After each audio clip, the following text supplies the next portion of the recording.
put two in somebody else's packet. I don't know. I wasn't there.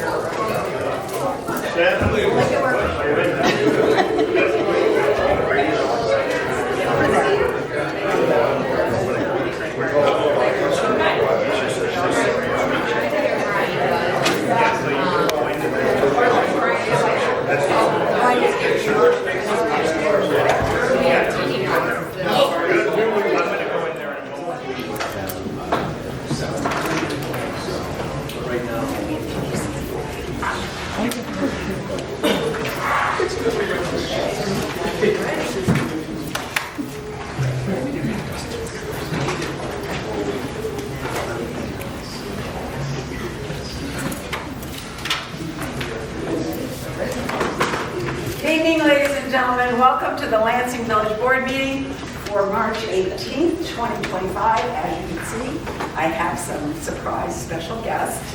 As I mentioned to Mr. Podgorski and some of the staff know they're not on the agenda, but I couldn't say no to them. So they are going to lead us in the Pledge of Allegiance and then introduce themselves, or at least some of them are. And then their leader, Becky Mager, is going to talk a little bit about the troop. So would you please stand and wait for the scouts?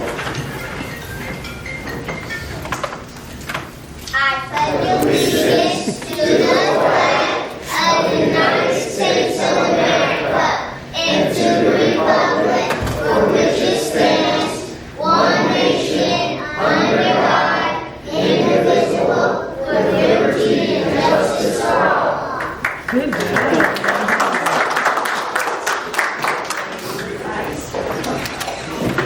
Okay, we're going to start with this little Daisy Scout. She's going to introduce herself. My name is Journey.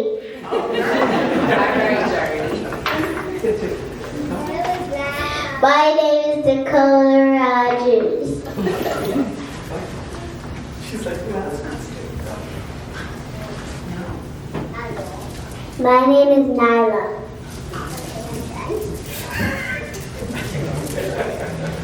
My name is Amara.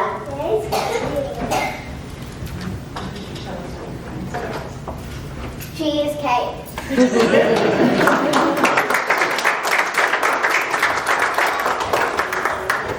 Ladies and gentlemen, I'm going to give Scout Leader Becky just a couple minutes to tell you what the troop's doing right now. I'm Becky. I'm actually the co-leader. Carrie is our troop leader. We are a new troop. Most of the girls, it's their first year. We have 4 of them that were in Scouts last year. So this year we're first in Daisies Scouts. And we began, along with the election in November, we began learning about the government. So we started by the girls coming with their parents to the polls. And then in December, we talked a little bit more about voting. In January, we got to come to their patties. We got to meet people from the Lansing Municipal Center. Some of you look very familiar from that visit. Since then, we came to the Girl Scout cookies also at the office. And we are in our last week of selling Girl Scout cookies. So once we're through with that, we're going to focus on letting our new Girl Scout sisters earn some of the petals, which are kind of their beginning patches for Girl Scouts.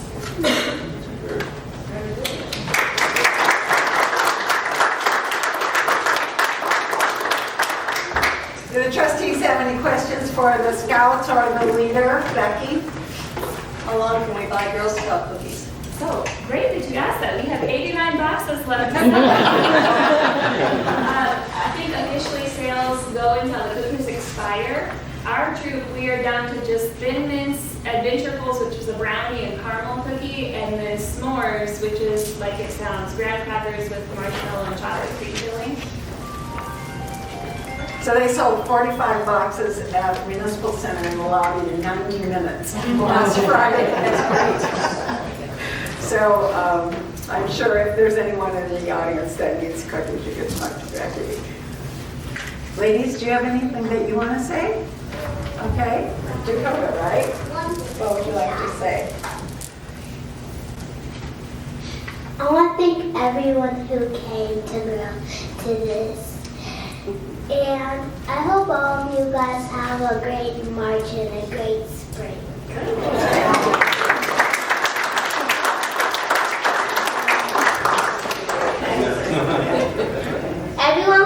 here's this. If you want some cookies, then ask the Girl Scouts.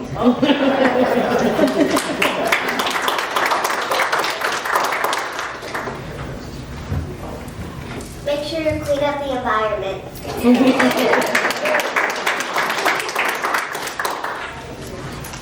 You're too shy, that's okay. Okay. That's okay, we understand. Maybe next time, okay? Okay, well, thank you, ladies, very much. We appreciate you coming to lead the Pledge of Allegiance for us.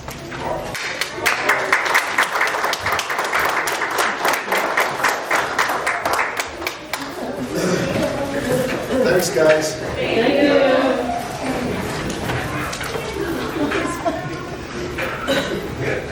Okay, Vivian, it's your turn. Call the roll. Trustee Zeldenrust? Here. Trustee Smith? Here. Trustee Hardy? Here. Trustee Valencia? Here. Trustee Grady-Perovich? Here. The trustees have before them the minutes from the March 4th Village Board meeting. Are there questions or discussion on those minutes?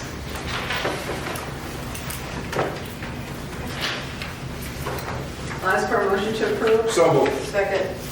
I'll ask the village clerk to please call the roll. Trustee Hardy? Aye. Trustee Grady-Perovich? Aye. Trustee Valencia? Same. Trustee Zeldenrust? Aye. Trustee Smith? Okay, on the mayor's report, we have our Lansing Fallen Heroes Day proclamation. We're doing this a little bit early this year.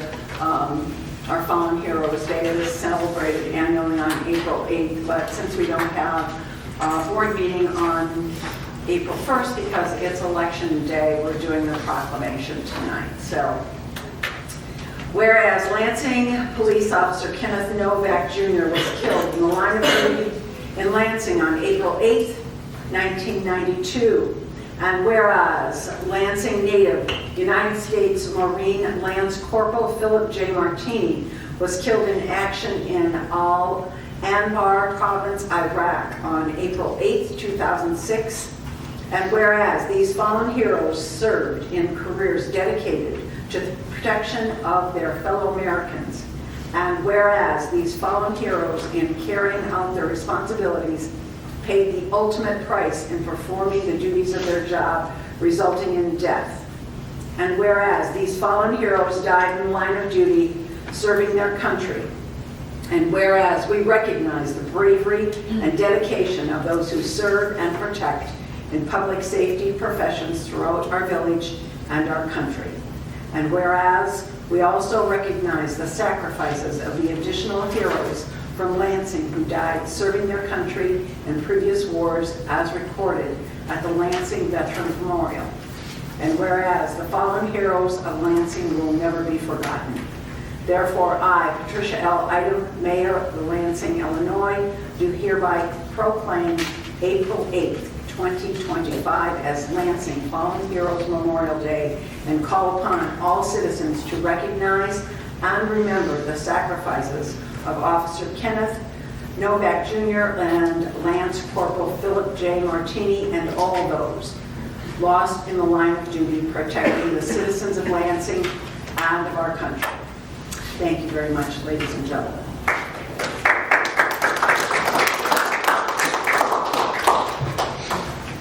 Move on to the village administrator's report. Mr. Podgorski. Thank you, Mayor. Nothing in this meeting. Thank you. Village attorney's report. Instead of Matt, this is not Matt Walsh. We have Mary Claire with us tonight. Mary Claire, do you have anything for us? No report tonight, Mayor. Thank you. Finance and insurance, Trustee Abbasy. Trustee Leo here in Trustee Abbasy's place. I knew that. I apologize, Trustee Valencia. I'm No worries. still on the proclamation. It's a little tough. Yeah, no worries. Make a motion that we approve total payroll for period ending March 7, 2025 in the amount of $712,146.85 and total accounts payable for the weeks of March 3rd, March 10th, and March 18th in the amount of $617,627.42. Second. We have a motion and a second to approve bills and payroll for March 18th, 2025. Are there questions or discussion?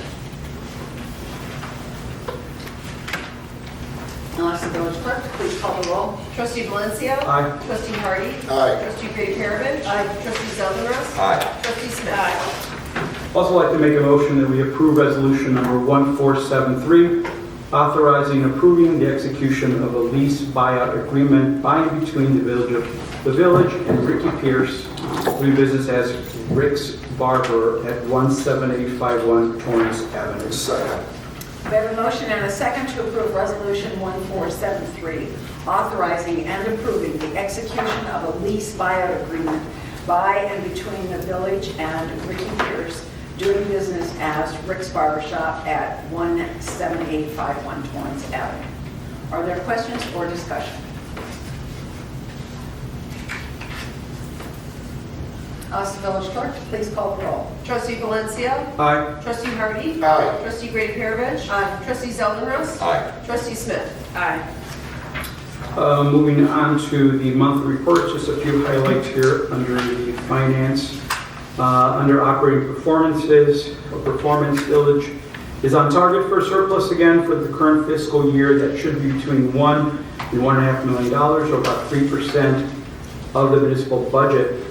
As in prior years, the biggest revenue issue at this time of the fiscal year is the timing of the receipt of the first payment of property taxes distributed by Cook County. The payment owed to the village is 55% of the extended corporate tax levy component, or approximately about $3.25 million.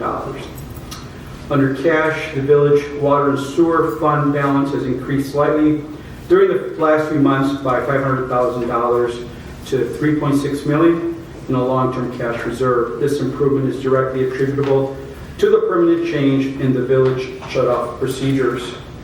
Under health insurance, as will be presented during this week's committee of the whole meeting, the cost of the village employee medical prescription drug dental program will be increasing by 9.9%, and we'll go over that in more detail at the committee of the whole meeting. Under property and casualty insurances, workers' comp insurance spending for year ending 24-25 is on track with the budget. And Mr. Hanigan, anything else you'd like to add? No, trustee. Mayor, that's all I have. Thank you. Thank you, sir. Airport and Economic Development, Trustee Smith. Thank you, Mayor. Good evening, Village of Lansing. I have one item. I'd like to make a motion to adopt resolution number 1474, authorizing and approving the execution of an amendment to the agreement between the village and Crawford Murphy and Tilly Incorporated for engineering services relative to the Illinois project number IGQ-4941 at the Lansing Municipal Airport. Second. We have a motion and a second to approve Resolution 1474, authorizing and approving the execution of an amendment to the agreement between the village and Crawford Murphy and Tilly Incorporated for engineering services related to Illinois project IGQ 4941 at Lansing Municipal Airport. Are there questions or discussion?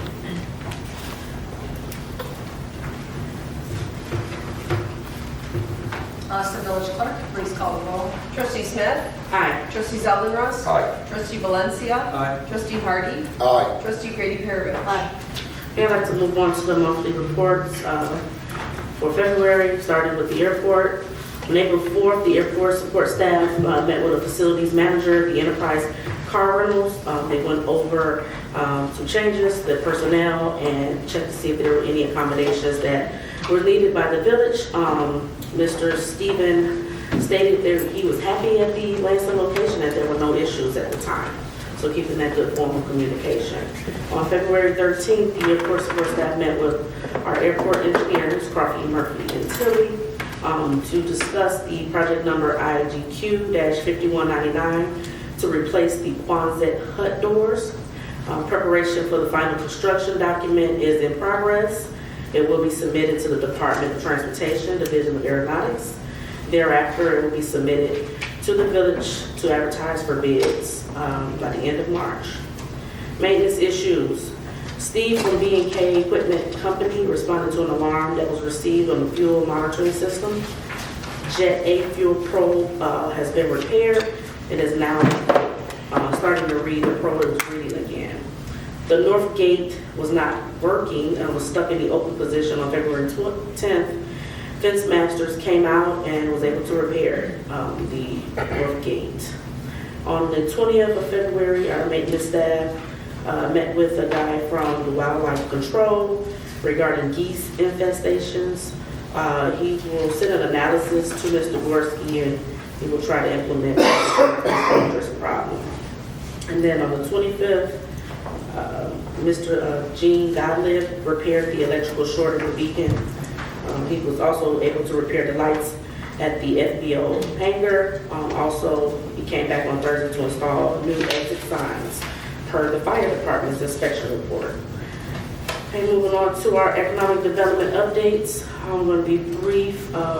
What our economic development teams have been working on, closely monitoring some development we discussed, such as the juice store, the former PetSmart expansion, Pet Set, Sadler Shoes, Smoothie King to be located on Torrance, and of course monitoring progress on the former Walmart.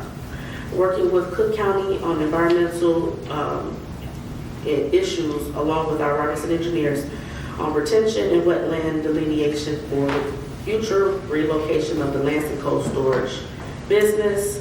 We have Mikowski's Real Sausage. Working with her on the enterprise zone application for her new facility. We are hoping for a possible local grocery store, which has been an ongoing request from residents, possibly on the village-owned property at 178 in Burnham. Coordinating a leasehold buyout, we just voted on for Rick's Barber Shop for a new location for him, and working with an expansion of possibly La Rosita on Ridge Road, and also being able to work with some brokers and other businesses to show village-owned property. So we have a lot of activity still going on with economic development. Mayor, that's all I have. Thank you. Thank you. Police and Fire Trustee Zeldenrust. Thank you, Mayor. Just have some highlights from the Police and Fire annual report or monthly reports for February 2025. The Lansing Police Department 911 Center handled over 7,000 calls for service in the month. Training centered around DUI enforcement and firearms instructor courses. We had almost 1,500 premise checks for the month.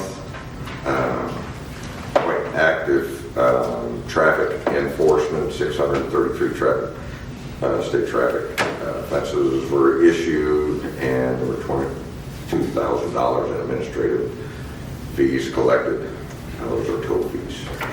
The police department welcomed another new officer to the force. Christian Kowalski was sworn in on February 3rd, started his training at the Illinois State Police Academy. When he's done there, he will begin his 14 weeks of field officer training.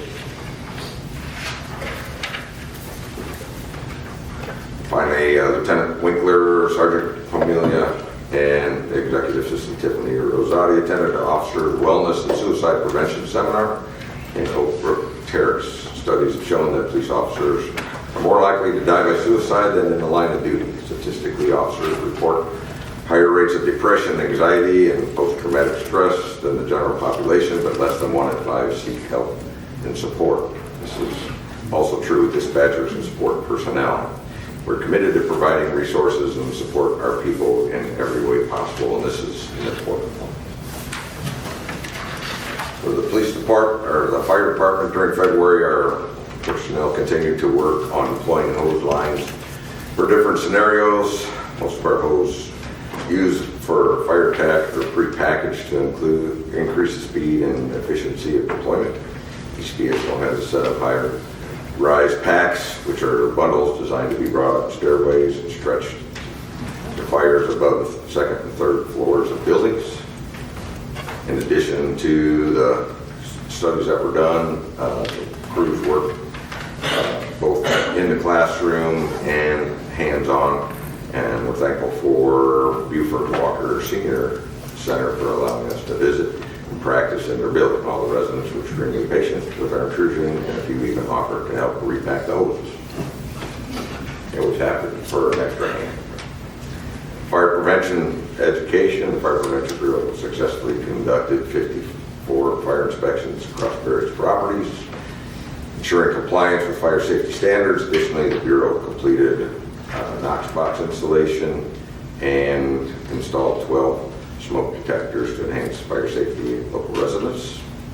On the educational front, the Bureau completed the final session of the Learn Not to Burn program in Nathan Hale, and also the first quarter of the Steps to Safety class for older adults was completed by the Fire Department at headquarters, promoting fire safety awareness within the senior community. The Bureau completed all required public and private school inspections, ensuring that they met with compliance standards set by the Regional Office of Education. And finally, the Bureau participated in community engagement by attending McJournal Night, a fundraising event supporting the Lansing Journal's mission to deliver local news. Here, that's all I have for monthly reports. Thank you. Building and Public Works, Trustee Valencia. All items here. First of all, I'd like to make a motion to approve resolution number 1475, authorizing and approving a proposal from Universal Lighting of America, Inc., related to the replacement of village-owned street light fixtures. We have a motion and a second to approve Resolution 1475, authorizing and approving a proposal from Universal Lighting of America Incorporated related to the replacement of village-owned streetlight fixtures. Are there questions or discussion?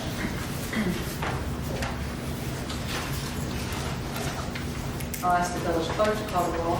Trustee Valencia. Aye. Trustee Hardy. Aye. Trustee Zeldenrust. Aye. Trustee Smith. Aye. Trustee Grady-Perovich. I'd like to make a motion to approve resolution number 1476, authorizing and approving the execution of an agreement by and between the village and KLF Enterprises related to demolition services for the property located at 17600 Torrance Avenue. Second.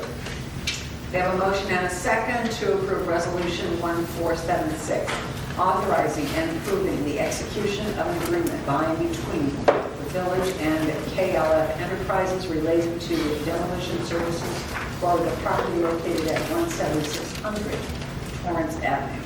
Are there questions or discussion?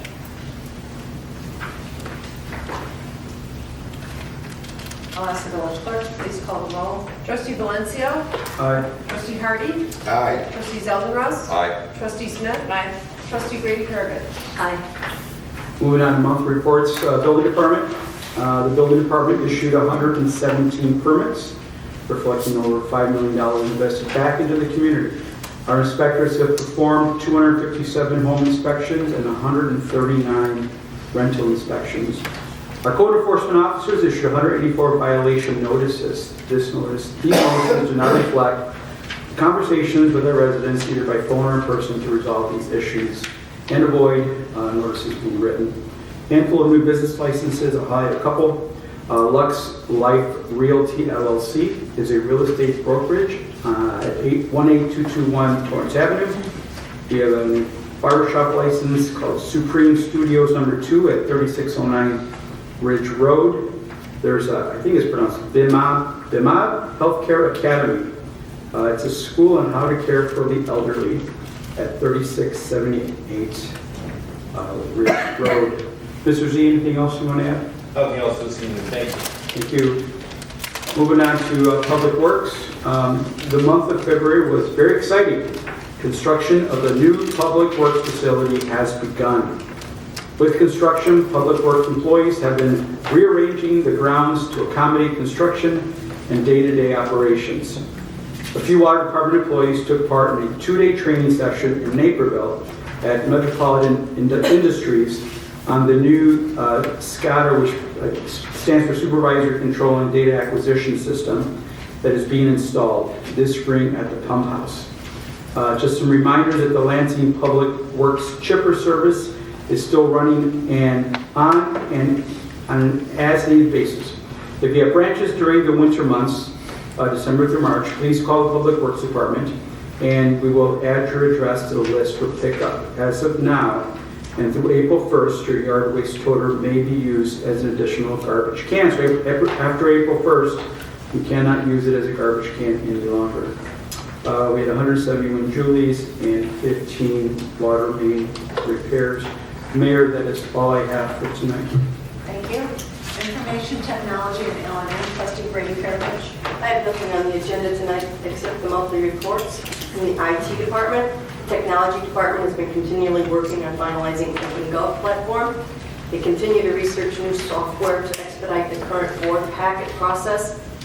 We've been working with the village administration for the move at the airport. We're working with the JR Technologies on the pending village FOB program. And as the weather turns, we're starting to continue the replacement of our outdoor cameras at the various venues or properties owned by the village.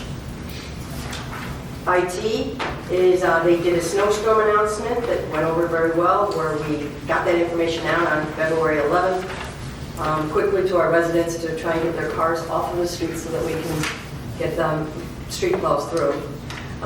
Share the Love, Fill the Shelves was a promotion from the village clerk's office that committed to a fundraiser for Lansing Community Food Pantry, and they did a promotion on that. HRC Child Abuse Awareness Month is coming up. April 2nd will be a Child Abuse Awareness program. And then Illinois Tollway was here at the PD, helping people transfer out their transponders to the stickers that they need for the Illinois Tollway assistance. And then LNN was also at the Mikowski Real Sausage Build Out on February 27th. That's all I have this evening. Thank you. Youth Center and HRC, Trustee Hardy. Thank you, Mayor. I just have the monthly reports also. At the Patty Leach Youth Center, February report, Happy Black History Month. In honor of Black History Month, Youth Center held trivia questions and answers. Prizes were given to participants. Youth Center staff completed mandated reporting training. Director Titsworth attended and presented a workshop on peer pressure at Joliet Area South Suburban Chapter 10th Annual Youth Empowerment Conference. Me, myself, and I creating your own authentic identity. The conference was open to youth ages 11 to 18 at Bloom Township High School. 14 Youth Center students were present from TF South and Heritage Middle School. Due to the inclement weather, District 158 held e-learning for students on February 13th. Girls Club held a Galatine, Valentine celebration for our members. Girls painted Valentine figurines while enjoying snacks. Staff held progress check-ins and social check-ins with youth prior to parent-teacher conference. Girls Club met and members made their own candles and scents. The daily average was 24 use. Anisha, do you have anything else? I don't think. Thank you very much. Mayor, moving on to the HRC calendar, Prevent Child Abuse Month, Building Together, Prevention in Partnership. Wednesday, April 2nd, 2025, time 9:30 a.m. at the Lansing Library. Immediately following that, planting blue pinwheels at the Village Municipal Center, hopefully starting at noon. Parenting for Racial Healing Parent Cafe. Be Strong Families for Illinois received a large grant. They selected 5 villages or towns in Cook County. Lansing was one of the 5. There will be 3 cafes, one starting on March 26th, one on April 30th, also one on June 4th. It will be held at Shoggs at 3314 Ridge Road, Shoggogs, 3314 Ridge Road here in Lansing from 6 to 8, food and beverages. The topics will be protecting our children from hate, towards healing and hope, healing together, love, forgiveness, and compassion. Also, the 2nd annual Lansing Music for the Soul will be on June 1st at Fox Point starting at 1 p.m. And the Lansing HRC will be attending the Lansing Cleanup on April 19th. They are already signed up for that as well. That's all I have tonight, Mayor. Thank you. Thank you, ladies and gentlemen. It's time for public comment. If you have public comment this evening, we ask that you wait to be recognized, then step forward to the microphone and please provide us with your name. Public comment should be no more than 5 minutes. Does anyone in the audience have public comment this evening? Yes, sir. There's someone behind you already. I'm sorry, I didn't see you. Hi, my name is Robin Akins. I'm a Lansing resident. On February the 24th, I had a late flight and I was driving down Ridge Road, and there was like a huge pothole that was not covered, and my vehicle went into it and sustained damage. I'm also a construction owner, and I also have a maintenance of traffic certificate from the Florida Department of Transportation. So I do know that there should have been warning signs, a warning sign there, and or horses that were actually in the road, which there were not. The next morning, I noticed that there was damage, and I took my vehicle to Martinez Auto Body.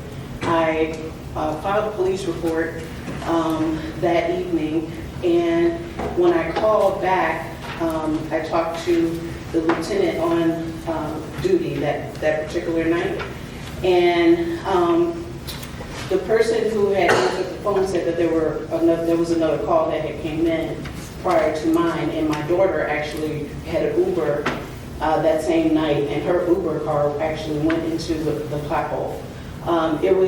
It wasn't like a small pothole, it was like a really big crater. So I have damages like sustained of like $2,891, and I turned it into the finance department. I called the public works department. I met with Mr. Hanigan as well, and I'm trying to get a resolution to become, to get paid. I have all of my documents here if you would like to review the documents. Actually, I must remind you that this is public comment, so it's not like we answer questions or take complaint at this time. However, we really appreciate you coming to the meeting, and if before you leave, perhaps you could get a card from either me and or Mr. Podgorski, who's our village administrator sitting on my left, and we can reach out to you before the end of the week. Okay. Is that okay? Yes. Thank you. Does anyone else in the audience have public comment?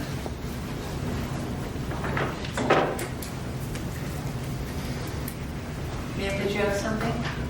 Well, I was on the agenda I didn't want to get skipped over. I think you might be on the next meeting. Oh, okay, I didn't understand that. Thank you. So after this meeting adjourns, we go straight into the committee. Oh, all right. Thank you. Okay? Anyone else have public comment? Do the trustees have anything for old business? Do the trustees have anything for new business? Mayor, can we get the Girl Scouts here every meeting? You can't imagine the effort that of course, we had to be at the municipal center when they were there for 2.5 hours a couple of months ago, and that was the 90 minutes on Friday. We have a lot of energy, Trustee Valencia, a lot. Could be all those cookies. Ask for a motion to adjourn. So, Second. Ask the village clerk, please call the roll. Trustee Hardy? Aye. Trustee Valencia? Trustee Grady-Perovich? Aye. Trustee Zeldenrust? Aye. Trustee Smith? Ladies and gentlemen, we'll call the Village of Lansing Committee the whole meeting for March 18th, 2025 to order. Ask the village clerk, please call the roll. Trustee Zeldenrust? Here. Trustee Smith? Here. Trustee Hardy? Here. Trustee Valencia? Here. Trustee Grady-Perovich? Here. Trustees have before them the minutes of the committee of the whole meeting of March 4th, 2025. Are there questions or discussion on those minutes?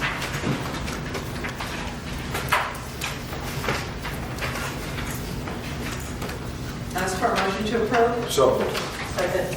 Ask the village clerk to call the roll. Trustee Hardy? Aye. Trustee Grady-Perovich? Aye. Trustee Valencia? Stay. Trustee Zeldenrust? Aye. Trustee Smith? Aye. I have nothing under the mayor's report. Village attorney's report. Mr. Podgorski? Thank you, Mayor. A couple of items here this evening. The first of which is a reminder to all that our 16th annual cleanup day is scheduled for next month on Saturday, April 19th. The details are, I think, out probably on the website and Donna Stockton, our Director of Communications, is going to be pushing it. I know it's already out there because we've got a lot of folks that have signed up already. So our schedule, just as Clerk Payne did for so many years, is a registration at between 9 and 9:45 in the morning. We ask that a representative from the group come to Fox Point. That's where we'll be headquartered that day, and they'll be able to come and pick up gloves and pickers and other supplies, and then you meet your group at your designated site from 10 a.m. until noon. You do your cleanup, and then we invite everybody to come back to Fox Point at 12 o'clock, where we'll have hamburgers and hot dogs served on the grill. And so there's a registration form online at villagelansing.org, or you can contact the Administrative Assistant, Courtney Ippolito, at 895-7208. You can pick your own area, or if you need an area assigned to you, we have a list of areas that would be great to send somebody out to clean up. Wintertime is when a lot of that stuff collects, more so than any other time of the year. If you get snow, and we had a little bit of snow this year, not a ton, but garbage gets caught up in the snow, and then when it melts, it's all in big areas. So we invite everybody to participate. I know we've had a healthy sign up already, so we're hoping to do even better than last year. I think we have a short little promotional video. Fabian Newman, our IT Director, is going to play for you.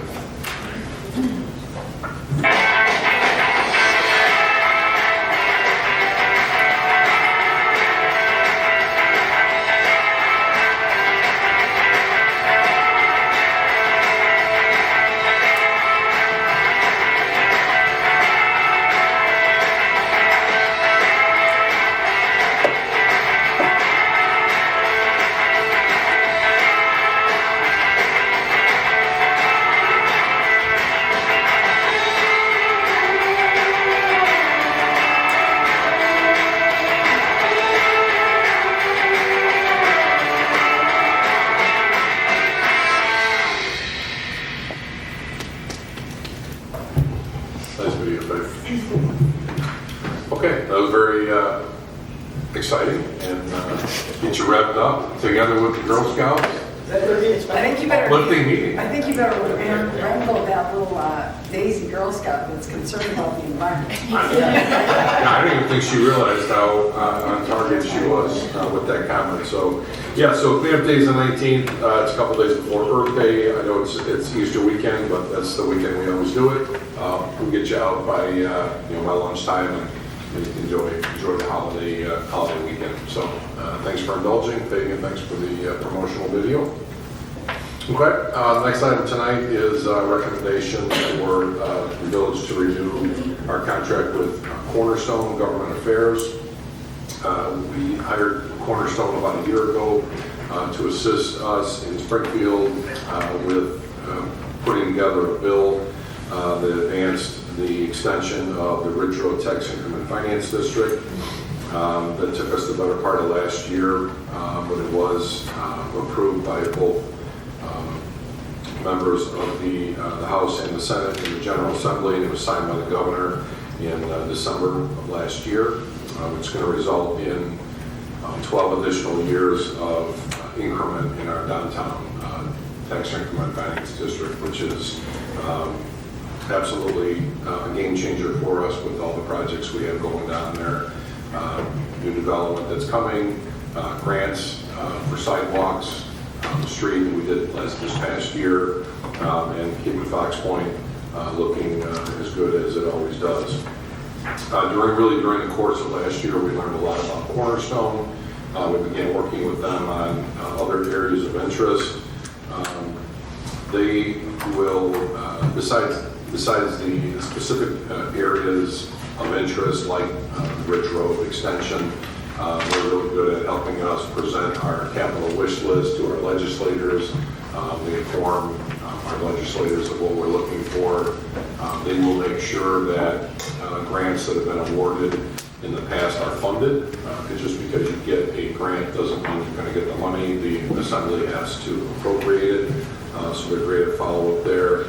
And just the advice we've gotten about bills of concern from Cornerstone. It's really been, it's just been a little bit more revealing, and that legislative advice that they can offer, it's been, I don't know, just far and above level of quality advice we've gotten from other sources. They started doing some work on us at Lansing Municipal Airport. We have a number of interests at the airport that we need to advance, not the least of which is the extension of our 1836 runway.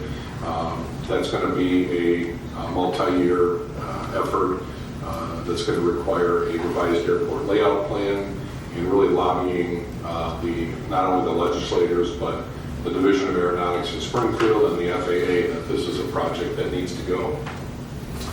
In addition, the village years ago started an effort to get rid of the leasehold tax that affects our long-term tenants at the airport.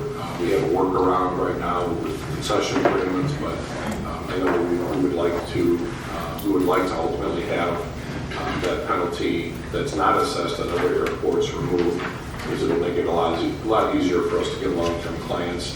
And there's also a construction project that we feel has been affected by other developments in the area, not the least of which is the Northwest Indiana commuter rail line project, which we think is ultimately going to derail the planned extension of another local road that significantly inhibits the ability for us to extend runway 1836.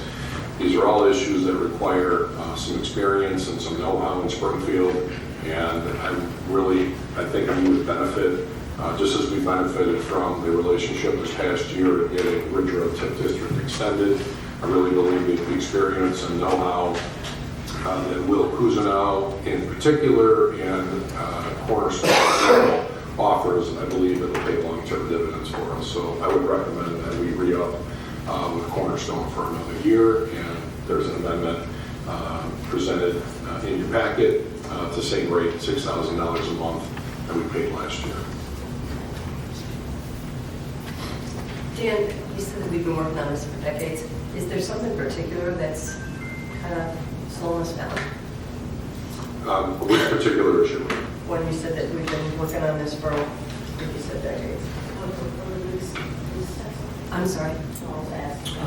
Well, the leasehold tax issue has been going on for probably decades, and that was an issue that prior administration took up in Springfield, and it is it's a financial issue that affects our long-term tenants. They're on village-owned property, so there's no property taxes assessed at the airport. And if there is deemed to be a long-term interest in a piece of property, the county has come along in the past and issued leasehold taxes, which has made it extremely difficult for tenants to maintain their ability to operate at the airport, and it really inhibits us in our ability to attract tenants to the airport. I understand that leasehold taxes are not a thing at other airports within the state, that we are one of a few that has to deal with that issue. So that is something we would like to see rectified as we try to develop the airport. And then there's a transportation project that has been on the books for at least 20 years. And I believe that project should be removed from the county's multi-year B list. And that would really open up opportunities for us to extend runway 1836 more to the south, as opposed to pushing everything north. We're starting to see some synergy build at the airport. Probably going to have some other interested parties to bring here shortly. Ozinga, located at the airport 6 to 8 months ago. There's some others that we think are starting to get lined up, and what we always run into when we have discussions about the airport is how do we extend that runway? We're not looking to turn the airport into a racetrack or a drag strip, but the larger corporate planes cannot take off from Lansing Municipal, because when they fill up, the fuel is too heavy. It makes the plane too heavy to take off with only 4,000 feet. So extending to 5,000 to 6,000 feet would really be a game changer for us and open up the ability to have other hangars like that of Ozinga.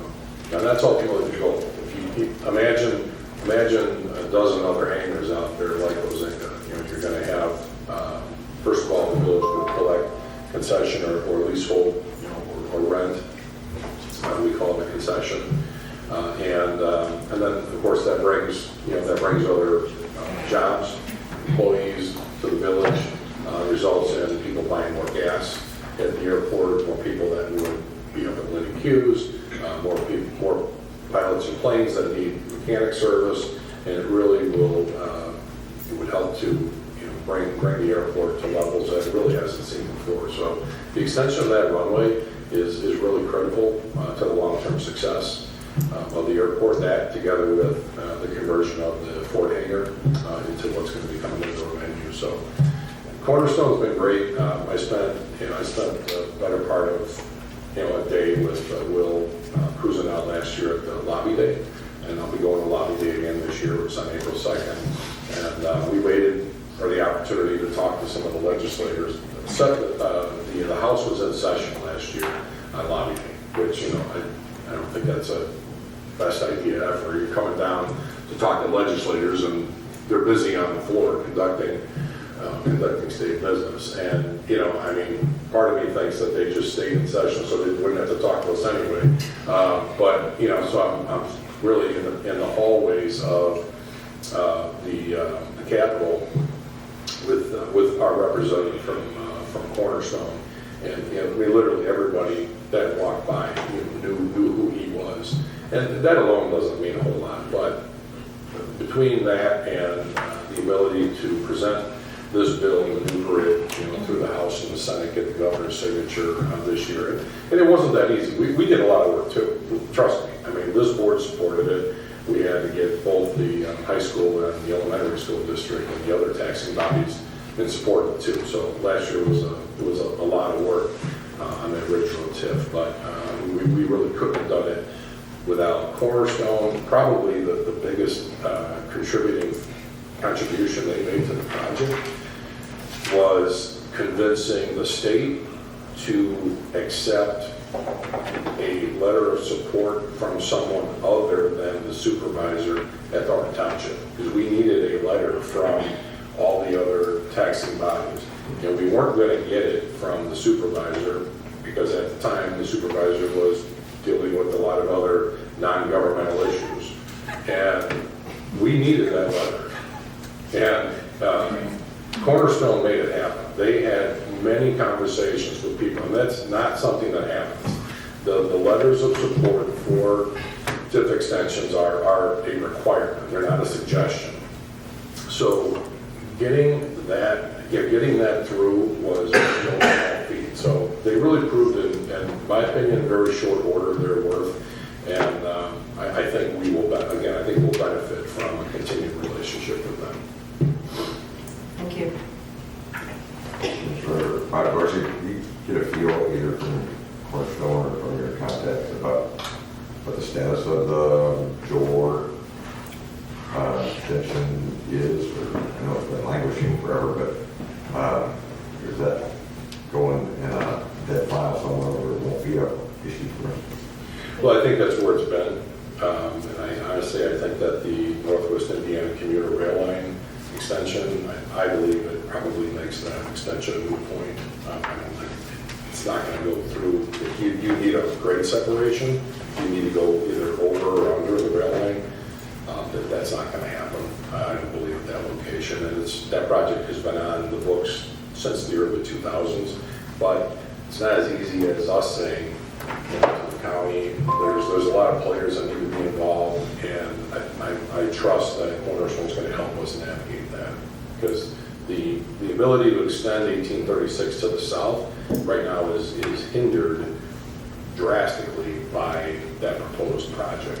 And if we can get that removed, we'll then have to do a revised airport layout plan, but then that would pave the way for that runway to go more, and then we have a lot more room for it to go south. Pretty good. Sounds like a good partner to keep in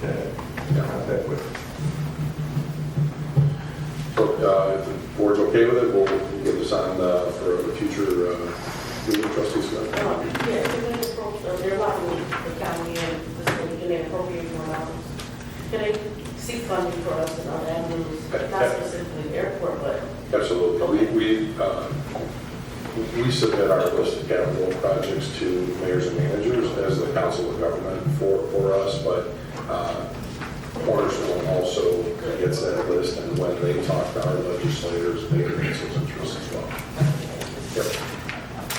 Okay, so we'll get this on for consideration at the next regular meeting, and Maria, that's all I have to say. Thank you. Village Attorney's report, Mary Claire. No report tonight, Mayor. Thank you. Finance and Insurance, Trustee Valencia for Trustee Abbasy. Thank you, Mayor. I'm very excited to inform everybody that tonight we'll be reviewing the 2025 health insurance plan. So with that, I will ask Mr. Hanigan to bring it forward.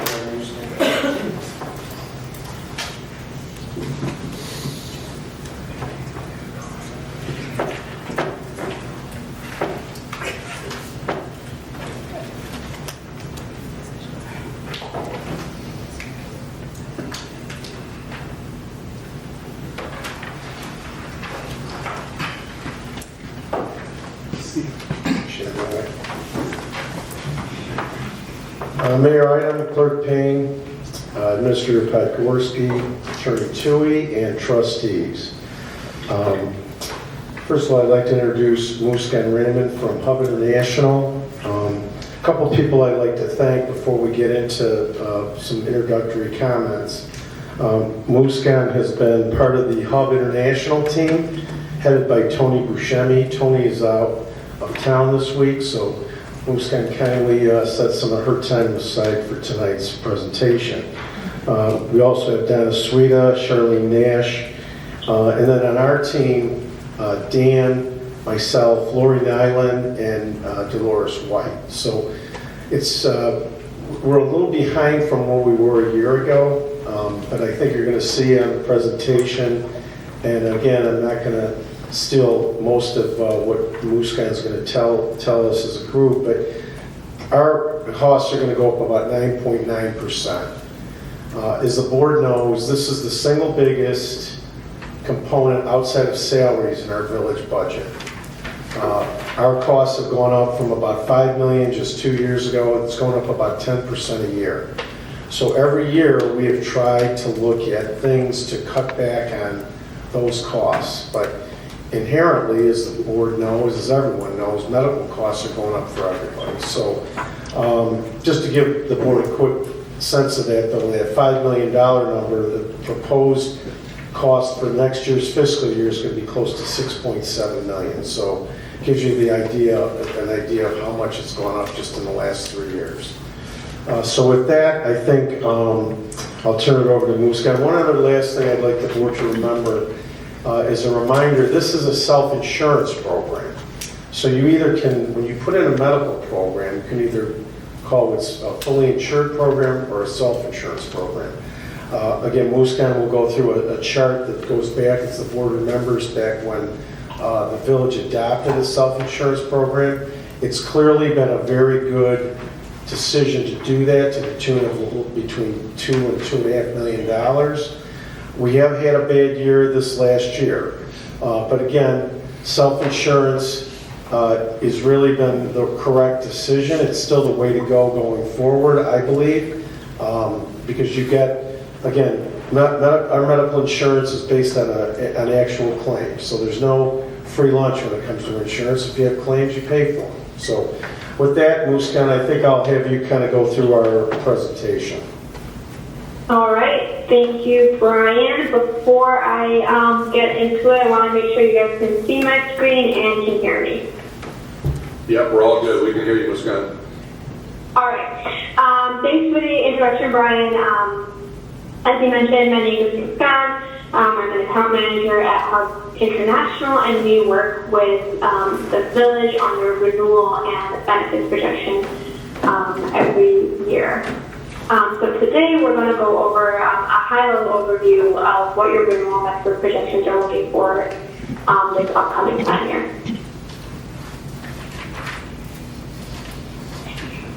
All right, so over here we have a summary of your renewals for all your coverages.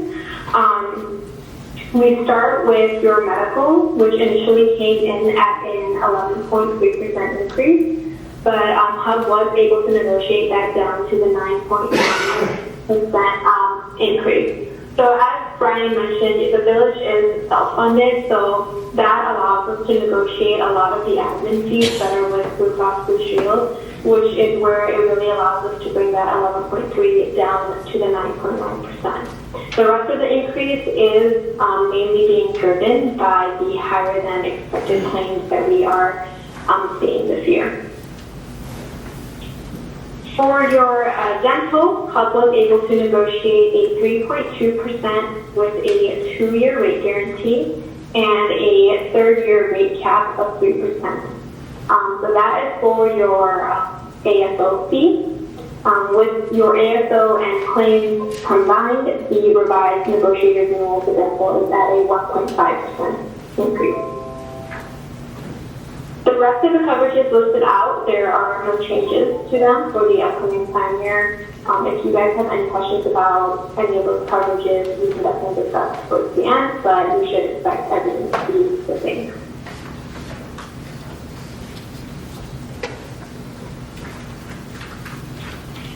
All right, so over here we have a historical medical renewal and cost summary. So it's a recap of the village's costs. The graph is showing you how the plan's been running over the years, with the blue lines being the projection and the red lines being the actual cost. And then we have the entire chart below, which is indicating all the historical costs to the village. So if we focus on that 2024-2025 line, you can see that the renewal projection was at $5.8 million. And then if you look at the actual cost, it's actually running at $6.2 million, which means that the village is running over that $5.8 million budget. There's just a little bit of emphasis on that self-funding portion. So what that means is when the claims are running over, the village is paying for those claims versus if this was like a fully insured, that cost would actually fall on the members. Another point here is to look at that top corner, the box where it indicates the average renewal projection. You can see it is at 4%, which is actually a very good number. So if you kind of combine all your projections from when we have listed out here from 2005 up until current, your average renewal projection is sitting at 4%. And then if you also look at the last column on the table, you'll see the red is where it's indicating where the village ran over its projection, and then the solid black is indicating where it was within the projection. So you can see that there has been a lot of good years versus the bad years where the claims are running high. So just to finish off on this chart board, if you look at those 20 years, you'll see everything in black. Those are positive decisions. And again, we've had a bad year. There's no question about it. Again, it's based on these actual claims that have been filed. But I believe that this will show that over the long haul, this has still been a good decision, and we should stay with self-insurance. Sorry, Lucian, I just thought I wanted to interject. No worries at all.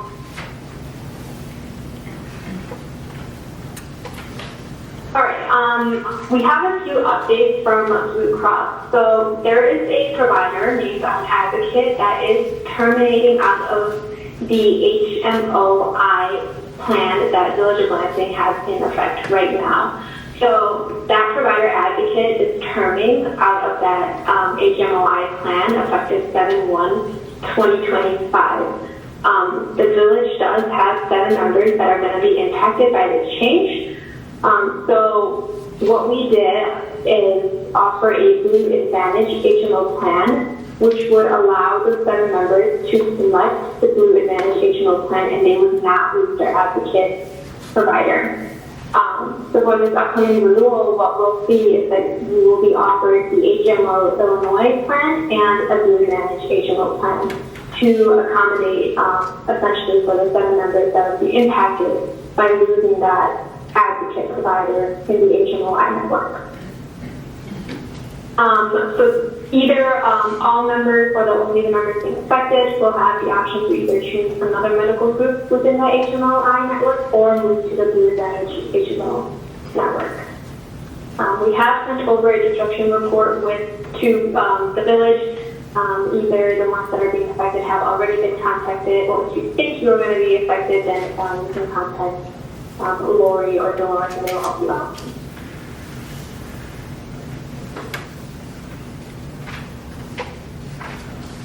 This is just a financial summary here, kind of summarizing what the numbers have looked like in the previous plan year and your current plan year. So in 2023-2024, the village finished at about a 104.3% of the gross expected cost for medical RX.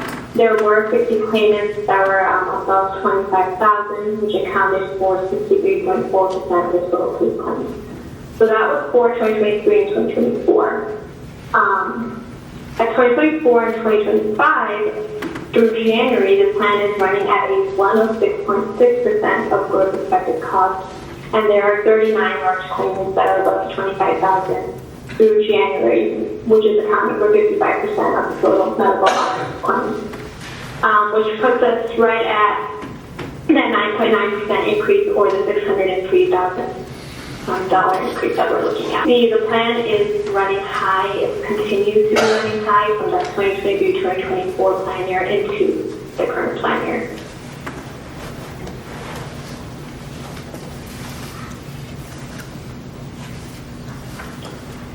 Over here, we just have a total cost summary. The first half of the slide is kind of just showing you standard underwriting criteria that we display just for your reference.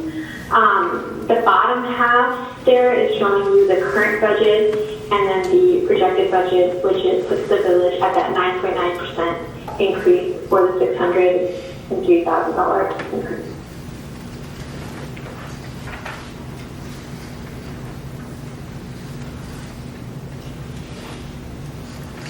All right, so over here we have laid out for you a large claim summary for you, which is plan year to date. We are expecting this to increase given that there are more months left in the plan year, because this is data up until January. As you can see, the claimants that are highlighted in green are showing you the claims that are above the 80K stop loss level that the village currently has in place. So you can see that there's a lot of claimants that are going above that stop loss, and aside from that, just there's a lot of mileage claims that are very close to the 80K stop loss level. When the village was looking at this, it really came down to the volume of the large claims indicating that the village wanted to stay at that 80K stop loss level. So let me just jump in here real quickly. So this is one of the items that's part of the program that will limit the cost upside to that $6.7 million. So as Muskan said, about 55% of our costs are from the larger claims. So when I sat down with Dan and we looked at the stop loss, if the higher the stop losses work just the way auto insurance, higher the stop loss, the lower your premium is. The issue that we have is that we have a lot of large claims, and so I think from the perspective of looking at our costs this year, which are running about $500,000 higher than we had projected, I felt like it wasn't worth the risk to lower the stop loss. And I know Trustee Zeldenrust, you and I have had this discussion in the past. So one of the things we're recommending to the board is to leave the stop loss at that $80,000 level. Again, there's a couple of break-even analysis that we had done with HUB. Basically, it means if we have, I think that number there you'll see is about 55%. So it's about a 2 to 3 claim break-even from where we are this year. And most of the claims, as you can see, are not going to go away. We're probably going to be, again, I'm not trying to get too morbid here, but a lot of those claims are longer-term illnesses that I believe will continue to carry over year to year. So I feel like the $80,000 stop loss is something that we felt as a team we should keep in place. Sorry, Muskan, why don't you keep going? No problem. All right, that would be a wrap from a financial perspective. So if we don't have any questions, then we can proceed to the HSA portion. Muskan, I have a question.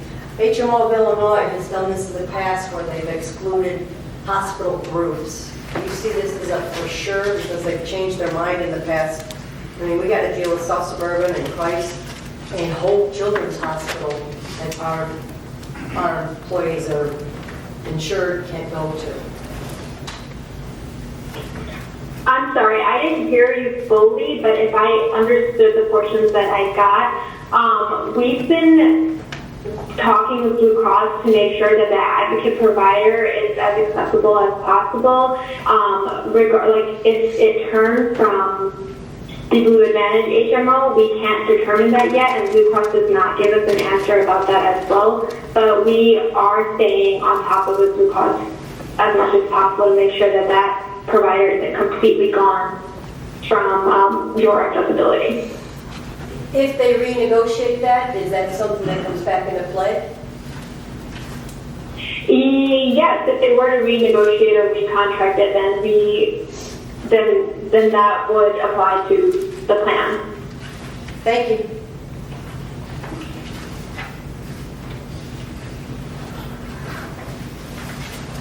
All right, so many of you may be familiar with HSA or Health Savings Account. The village is looking to add this into the upcoming plan year. So in these next few slides, we're just going to go into a little bit of details about what this is, what it can mean for the employees, and how it will be beneficial.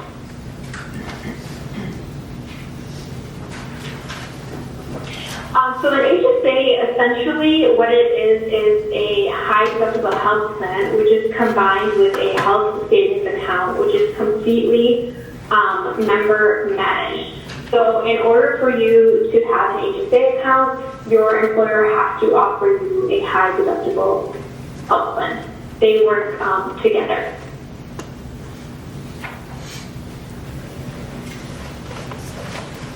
So talking about why we would want to introduce a health savings account, essentially the HSA, what we want to do with it is it offers lower cost plan options and helps control health costs. So two items that we kind of highlighted here is talking about consumer control and financial responsibility. Consumers have greater control over where and how their qualified healthcare expenses are being utilized because it's coming out of their self-managed health savings account. There is a greater financial responsibility to you as a consumer, just so that allows you to evaluate and review how your funds from your own account are being utilized. So we will talk more about how your HSA account gets funded, but essentially it's your own money that you will be making conscious decisions about how you'll decide to spend it on your qualified healthcare expenses.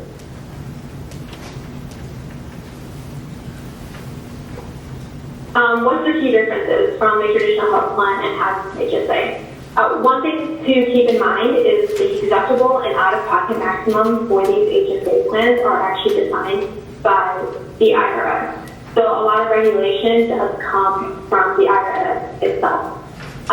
These kind of plans, they still provide a good comprehensive coverage just as a traditional health plan would. But over here, what you're looking at is a higher deductible, which then equals out there to being lower premium. Another perk is that all benefits are subject to the deductible for HSA plans. That includes your prescription drugs, and your office visits. There is an exception to your preventative care. Preventative care is covered at 100%, no deductible, as long as you're seeing an in-network provider.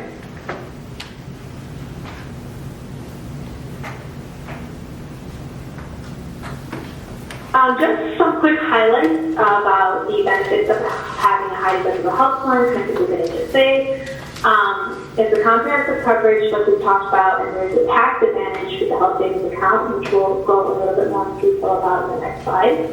Like I mentioned, you get lower premiums, but your deductible is higher. It's the same PPO network of providers.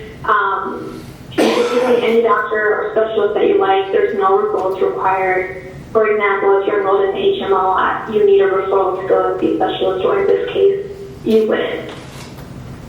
And essentially, you're paying less when you're using in-network providers.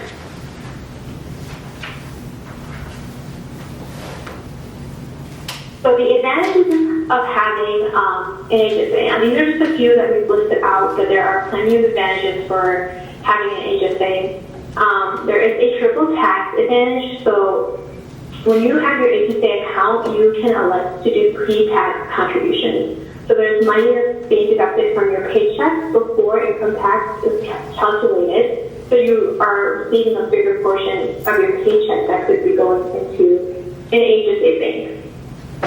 There's tax-free growth on it, and there's tax-free withdrawals as long as you're using it for qualified healthcare expenses. I keep saying qualified healthcare expenses. If any of you are curious about what that is or what qualifies under it, there is an IRS website, and we can provide that to you as a follow-up as well. Looking at the middle row, you'll see we listed out a few more items. There's a lot of control when you have your own HSA. You're managing your own money, you're managing things, you're managing how you want to spend it. So it's really, you're encouraged to manage your own healthcare expenses through your HSA. There is also investment opportunities. You have the ability to invest as you're putting money into your HSA, so your HSA can grow even larger than the money that you're putting in.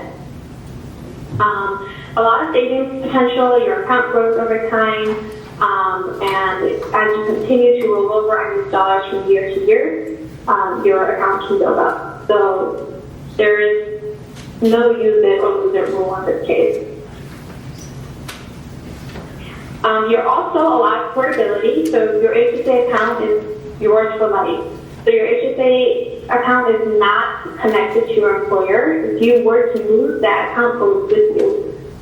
So as you're contributing to that bank, to that HSA account, you won't lose it if you were to move to another place.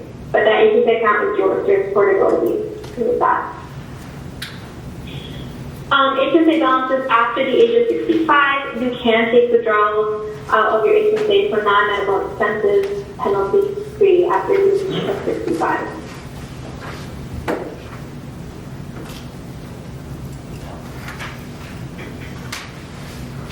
All right, so the village has offered a wonderful and very gracious date. They will be contributing $1,000 to each employee that's electing into their HSA.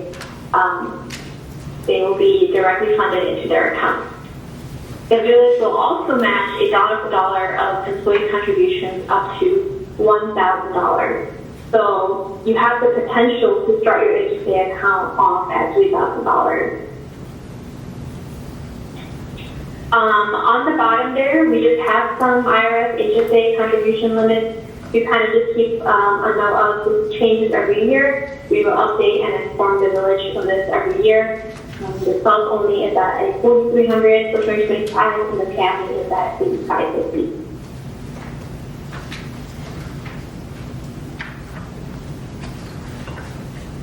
All right, so here is the HSA plan design that we went over. So this kind of gives you more detail about your deductible, your out-of-pocket, and then between the two tiers of single and family.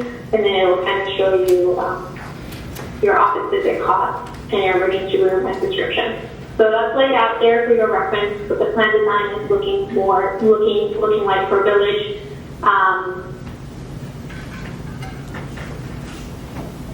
And that is it regarding the HSA. Any questions about the HSA? Muskan, I just want to add one. So for the board, that match, if you could go back to that matching slide. Yes. So this was derived by taking the difference between the deductible under the height, under the HSA, which is $3,300, and the $1,000 under the current plan. And so, as Dan and I were talking about how to encourage our younger employees that don't really have the need for these health care programs like you do when you're as old as I am. So we went to $1,000 for each employee with a match. So each employee would have $3,000 going into that HSA in that first year. We felt like this was the way to encourage, and we've had a lot of young employees that we've hired, police officers, firefighters, village employees. So this was, again, as we look at things each year to try to cut down on the costs, with the hub team, this was one of the really good ideas that we're hoping we can march out this year, and over time we'll see how many people are interested in it. So just wanted to explain how we got that match. Mr. Hanigan, would this be a 1 year incentive program, or would it continue? I think our plan is just to go each year to year, Trustee Zeldenrust, because I hate to. We've had such a tough year this year. I think we need to see how this year's budget goes, and if we're running $500,000-$600,000 above our projection again, we're going to have to. Again, we cover 73% of these costs, the village, and it may be that we have to look at a higher sharing rate. I'm not sure, but so this is just for this year.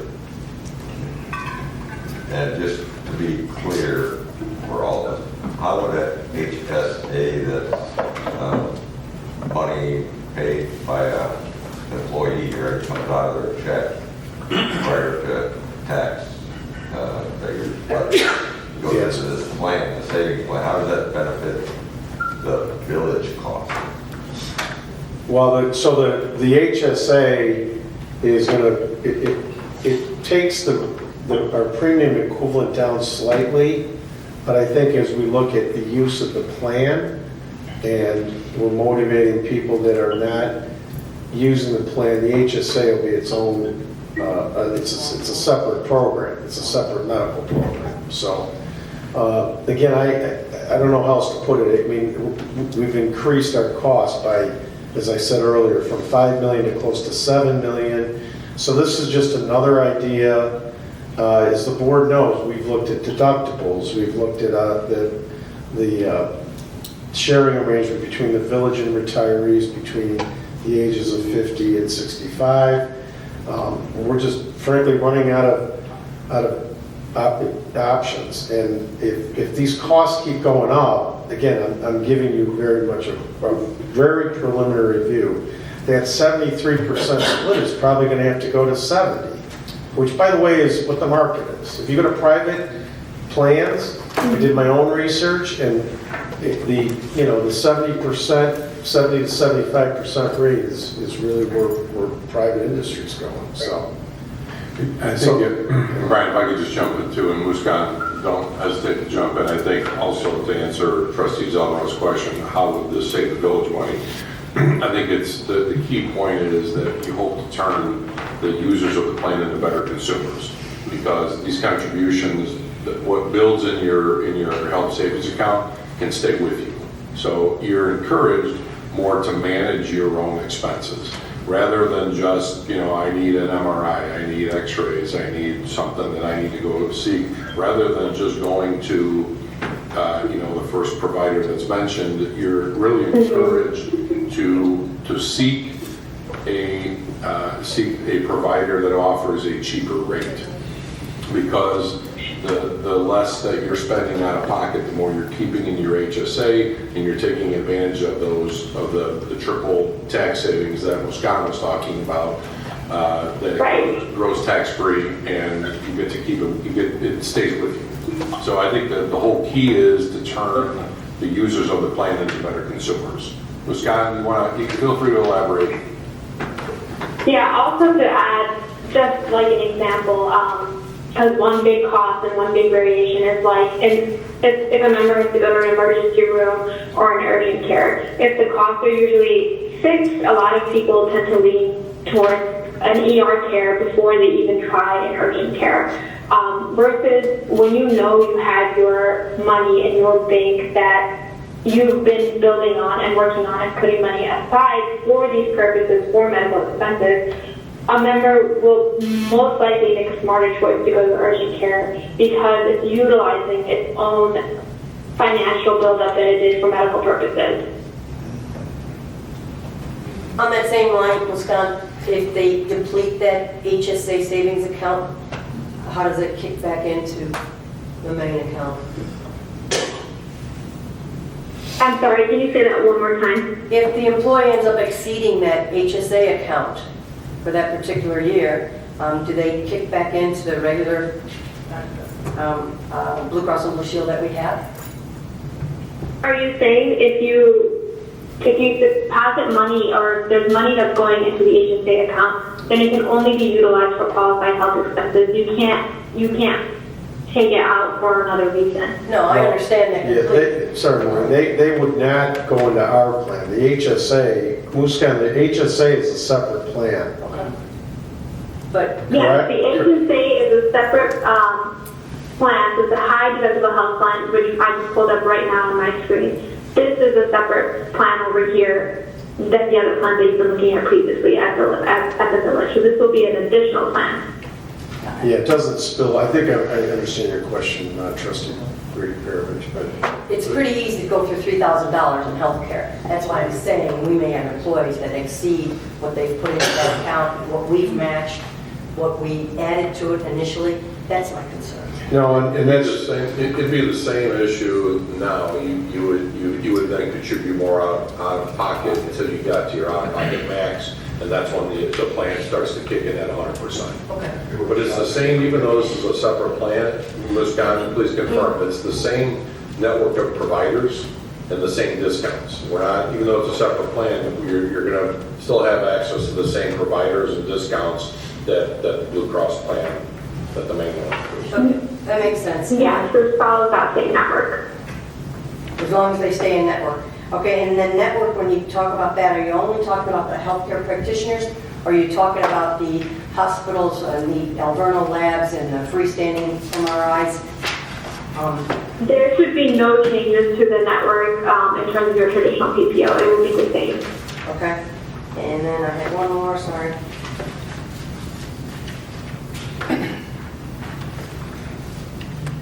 Okay, I think I got it. Thank you. So Brian, on this, the max would be 3,000, like the employee, it's 1,000, and then the village gives 1,000, and then they also can put another 1,000. no, they can put up. I think it's 40. Go back a slide. I think it's 4,300. Is there? Yeah. The limit, Trustee Hardy, is 4,300. We just matched. We agreed because of the difference in the deductibles. First year we're offering this to put 1,000 in initially, and then at any employee contribution we match it. So that's the $2,000 that would cost the village. Right. And then if they do not use that, can we roll that over to the next year to keep that money? I mean, well, the employee gets, it's their account. Right, yeah. And so that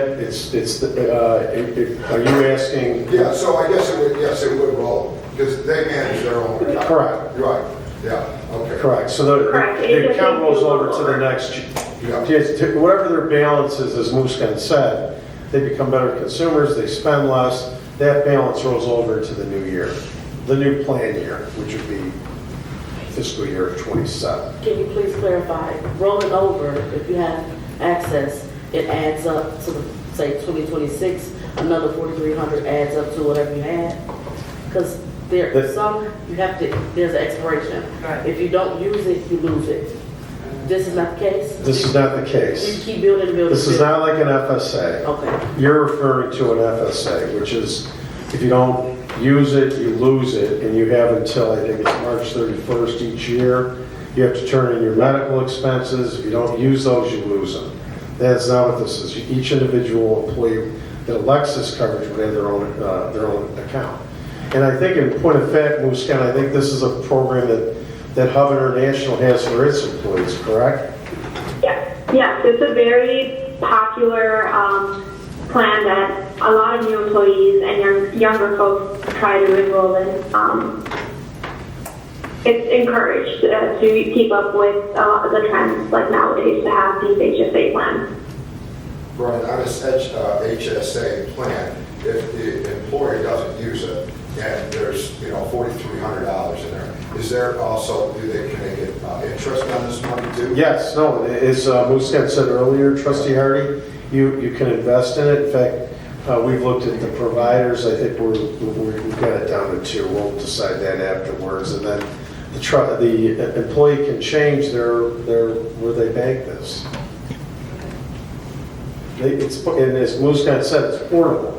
So if for whatever reason they were to leave the village, they can take it with them. There's a lot of advantages, micro advantages for each employee. And I know we have optometric on our family plans now. Will there be that availability with the HSA? They can use that for glasses? There's no change to, as Dan said, there's not any change to any of the other plans. Thank you.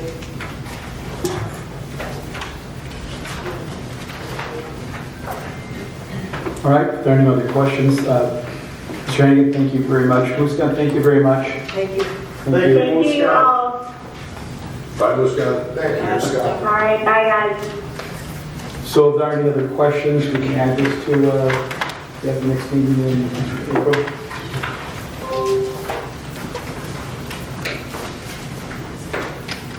Mayor, that's all I have.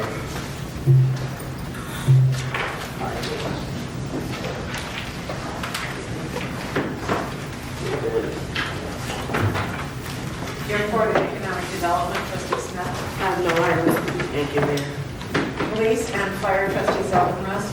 Thank you, Mayor.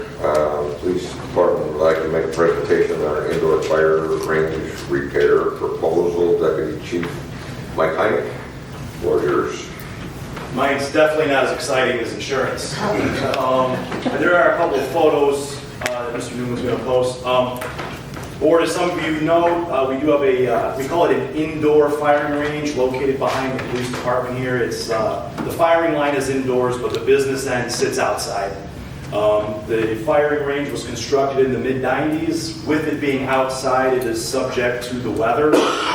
There is an iron superstructure underneath where there's some thick rubber mats, kind of like you see at the grocery store, that are holding in thousands of pounds of granulated rubber, which collect the spent lead that we use for firearms training.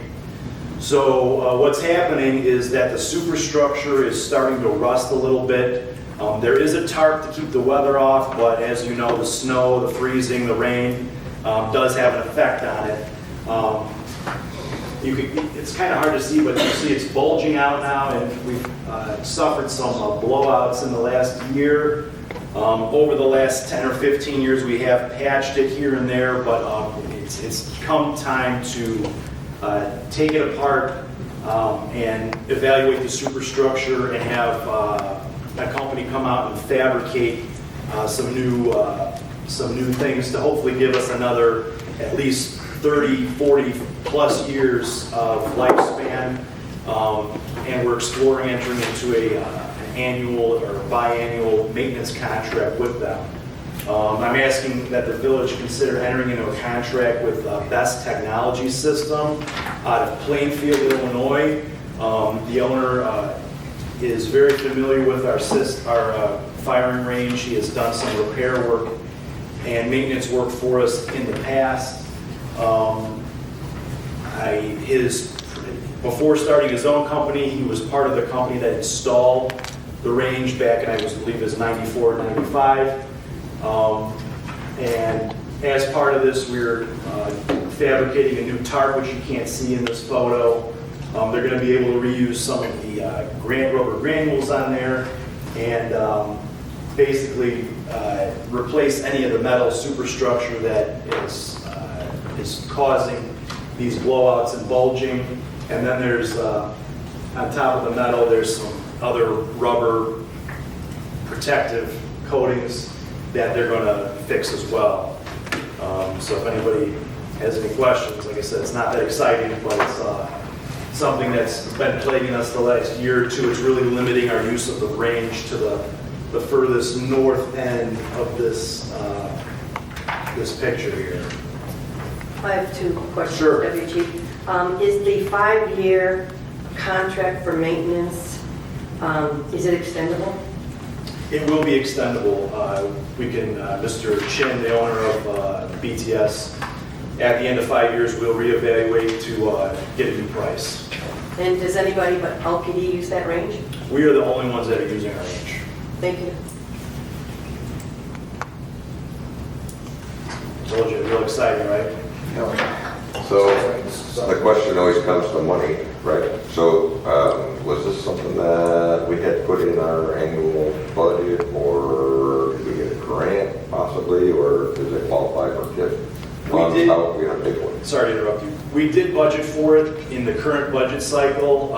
There were some delays with pricing in BTS for materials that he was unsure of, given some supply chain issues. So by the time he was able to get me a solid price, we were already too late.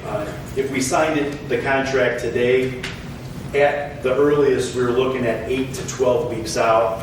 So for this project, we'd be looking to sign the contract to order the materials and incorporate this into the next budget cycle.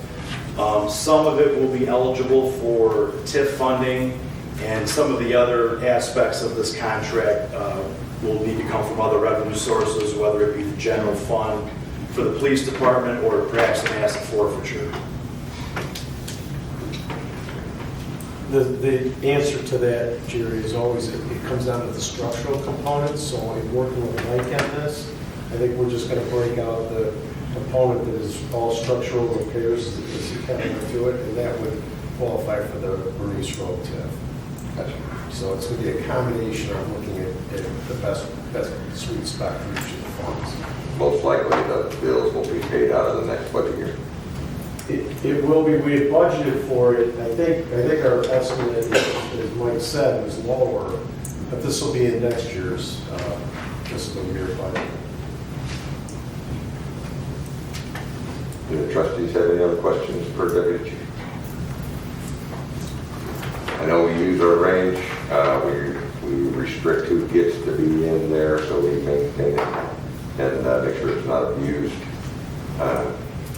Always an ongoing maintenance issue when you need to remove lead and remove the conveyor belt material that you're shooting holes in, right? So it's going to have to be replaced over time anyways. But to know that we're doing our best to get the most life out of it, and then realizing that it was built in the 90s from asset forfeiture money, if I recall. Yep. Right. So we know that some of it will qualify for that as well. Yeah, they'll be able to reuse a lot of this material here. They'll take the lead out and then replace it. We will have to purchase a minimal amount to fill in the top to make sure it's up to specs. But you can see one of our firing. These are the mats are self-healing, but only for so long. The sheer weight of them closes the holes. But we're to the point where it's getting to be unusable, and this is one of the firing lines. The picture they just showed is to the left of that. It's another image.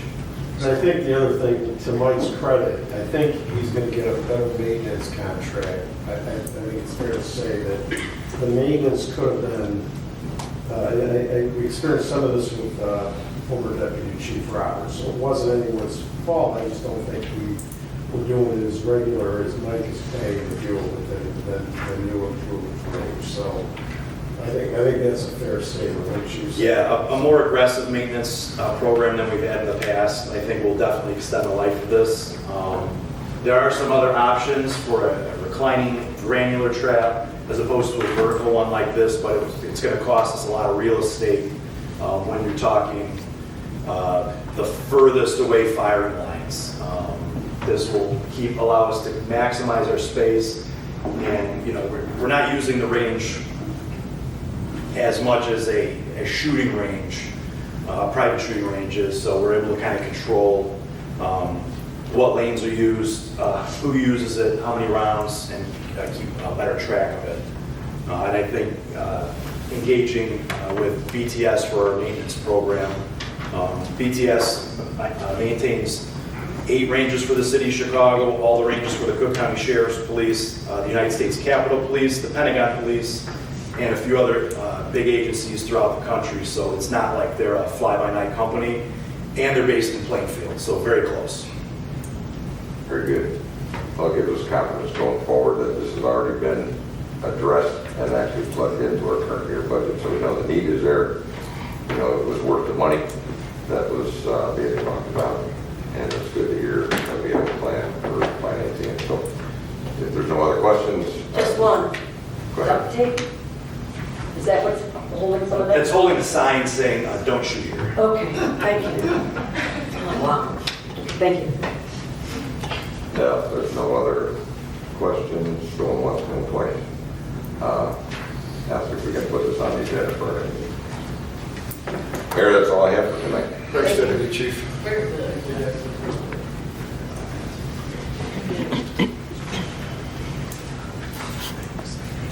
Building and Public Works, Trustee Valencia. Thank you, Mayor. A few items tonight.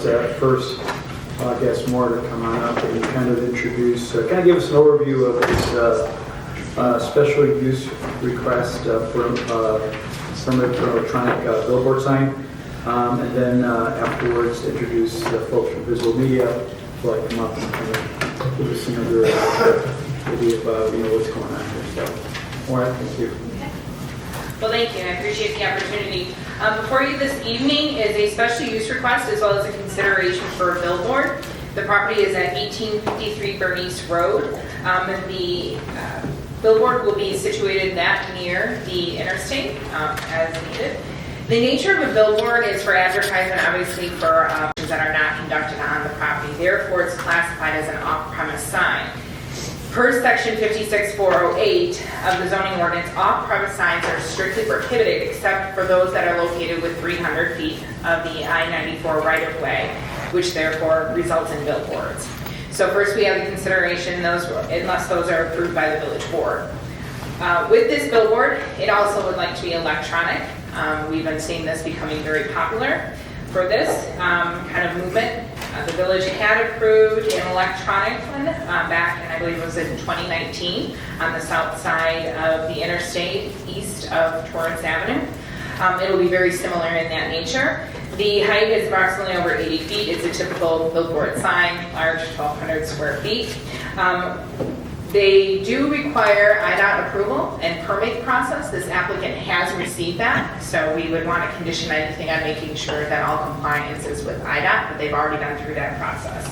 At the Planning Commission, they reviewed it. They recommended a favorable recommendation with some conditions on there as well. Those that are similar that we've seen with all the other electronic message-centered signs, which are very consistent with now today's technology regarding brightness and maybe and so forth. Some of the other items that were discussed at the Plan Commission is that this would be considered a pole sign, which then would result in the need for landscaping. Due to the nature of the billboard, they elected to waive that landscaping requirement as it would not be visible. Also, there are some other conditions that I had mentioned that we did typically have on electronic message board signs. But one other item that with this particular advertisement, because it is digital, we have been working with the applicant to introduce some agreement similar to that of the other billboard that I had mentioned about allowing some advertisement for villages events on there. So we're in the process of working through that to identify how many days, how much time, and so forth for those advertisements. So as that proceeds to move forward for events that are not conducted on the property, therefore it's classified as an off-premise sign. Per section 56408 of the zoning ordinance, off-premise signs are strictly prohibited except for those that are located with 300 feet of the I-94 right-of-way, which therefore results in billboards. So first we have the consideration, unless those are approved by the village board. With this billboard, it also would like to be electronic. We've been seeing this becoming very popular For this kind of movement, the village had approved an electronic one back in, I believe it was in 2019, on the south side of the interstate, east of Torrance Avenue. It will be very similar in that nature. The height is approximately over 80 feet. It's a typical billboard sign, large, 1,200 square feet. They do require IDOT approval and permit process. This applicant has received that, so we would want to condition anything on making sure that all compliance is with IDOT, but they've already gone through that process. At the Plan Commission, they reviewed it. They recommended a favorable recommendation with some conditions on there as well. Those that are similar that we've seen with all the other electronic message-centered signs, which are very consistent with now today's technology regarding brightness and maybe and so forth. Some of the other items that were discussed at the Plan Commission is that this would be considered a pole sign, which then would result in the need for landscaping. Due to the nature of the billboard, they elected to waive that landscaping requirement as it would not be visible.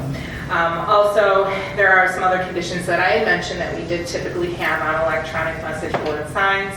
But one other item that with this particular advertisement, because it is digital, we have been working with the applicant to introduce some agreement similar to that of the other billboard that I had mentioned about allowing some advertisement for villages events on there. So we're in the process of working through that to identify how many days, how much time, and so forth for those advertisements. So as that proceeds to move forward, we'll provide that for the Plan Commission. That's okay. Thank you. I just wanted to introduce myself. I'm Nancy Mostert, and I own Visible Media, a billboard company. It's a woman-owned company. I'm the sole owner. I'm a Southsider, so I'm a local Gael, born in Blue Island. Run the business out of Moni. Unlike some of the larger companies that have thousands of signs, Visible Media has 7 signs. So this sign that I'm proposing in Lansing would be number 8 and the first digital, which is exciting since it's the way of the future. Technically, I don't know the answer to the Amber Alert question, except that I've talked to Watchfire about it, and it's kind of built into the software to provide the accessibility to these public service announcements that come up periodically. So I don't know the specifics yet. Once we get the thing rolling, I have to go through software training and I'll be able to understand that a little bit better. I guess that doesn't really answer your question, except that We're working on it. I will be finding out how to get access to those. I just my first billboard was in 2008 in Blue Island, and have since expanded that to Linwood and South Holland and Markham and Calumet City and hopefully Lansing. The biggest hurdle was getting the IDOT permit, which is already there, so yay for that. And then working with Watchfire, they have rules and decades of experience, and I'm just looking forward to hoping they get us approved here. Do you have any questions? Trustee, do you have any questions? I do. Probably not a whole lot to do with mine, but how does one woman's own business find themselves in the billboard business in 2008? Would you have a background in any? No, it's not something as a child that I said when I grow up. So it was kind of a surprise to me, but I married into, my husband always had a sign company. And so it's kind of morphed into, we have 3 different businesses. And so this one just happens to be my baby. And,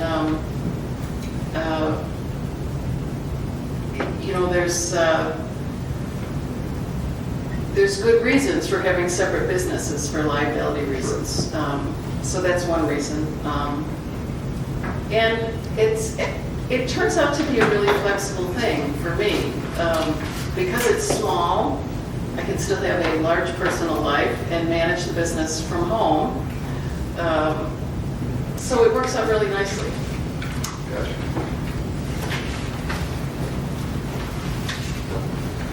I don't think we have any other questions. Okay. All right, Thank you. so Thank thank you. you. So you can add that next meeting for approval. With that, I will ask Jeff with the Rouse Engineer to come on up. He's got some riveting news for us. We're going to go over lead service line replacement program, and then the Chicago Avenue sewer cleaning and televised proposals, and the bid review. All you. Thank you, trustee. Good evening, everyone. I am going to say this is an exciting presentation because we're going to talk about the village's lead service line replacement program. And within that program, I can remind everybody that the village received $3 million from the IEPA for this first year of the program, and it will cost the village $0. So that's my exciting news. Now on to the more boring technical stuff of the lead service line program. What we want to do tonight is the bid review. So we received bids for the lead service line replacement program. We want to take just a little time to recap what the program's about, the area involved in the program. Just as a quick reminder, the service line for your water runs from the water main into your house and then into your home. So there's two portions of the lead service line project. It's the public side, which is the water main that's owned by the Village of Lansing. From there to the corp stop, we also call that the V-box. It's that valve that's in most parkways between the curb and the sidewalk. That portion is owned by the village. The portion from that curb stop into the home is all owned by the homeowner. So sometimes you'll see lead service just between the water main and the corp stop, sometimes the whole length, sometimes just the private side. So what we're replacing, again, could be from the main all the way to the home or any combination thereof. So, again, how's this project being funded? It will be fully funded through the IEPA awarded $3 million. The low bid came in at 3.3 by Aries Construction. Because this is an iterative process, we're going to replace as many of these lead service lines in this area as we can. Our goal is to still not go over the $3 million. So it's still going to be a zero cost project. Just because the bid came in at 3.3 million, it's a line item bid. We've got line items in there for curb, for sidewalk, for obviously the lead service line replacement, for moving water heaters. We may not use all of that. So we are confident through the program that we're going to stay within the $3 million budget. In the project service area, we have a specific area where we can only use these funds. So the application to the EPA forces us to identify specific areas. So we identify specific census tracts where the lead service lines can be replaced.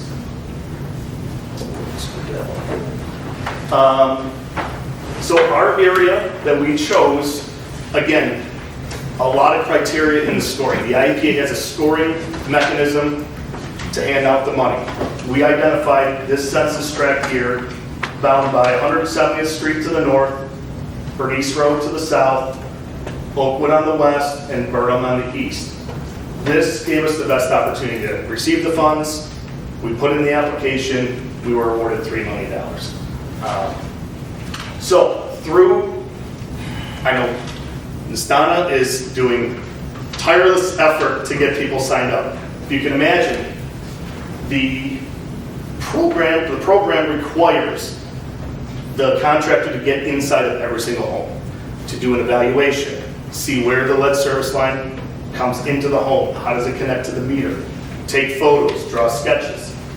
So before we can even start the program, we need as many of these residents in this area to sign up. So we had an open house, I'd say a successful open house a couple months ago.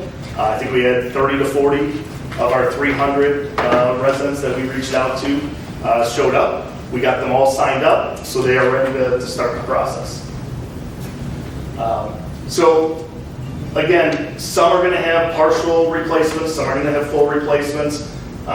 During the meter replacement program, we did a great job of identifying what we could see in the home. So we know a lot of the homes that have lead and don't have lead.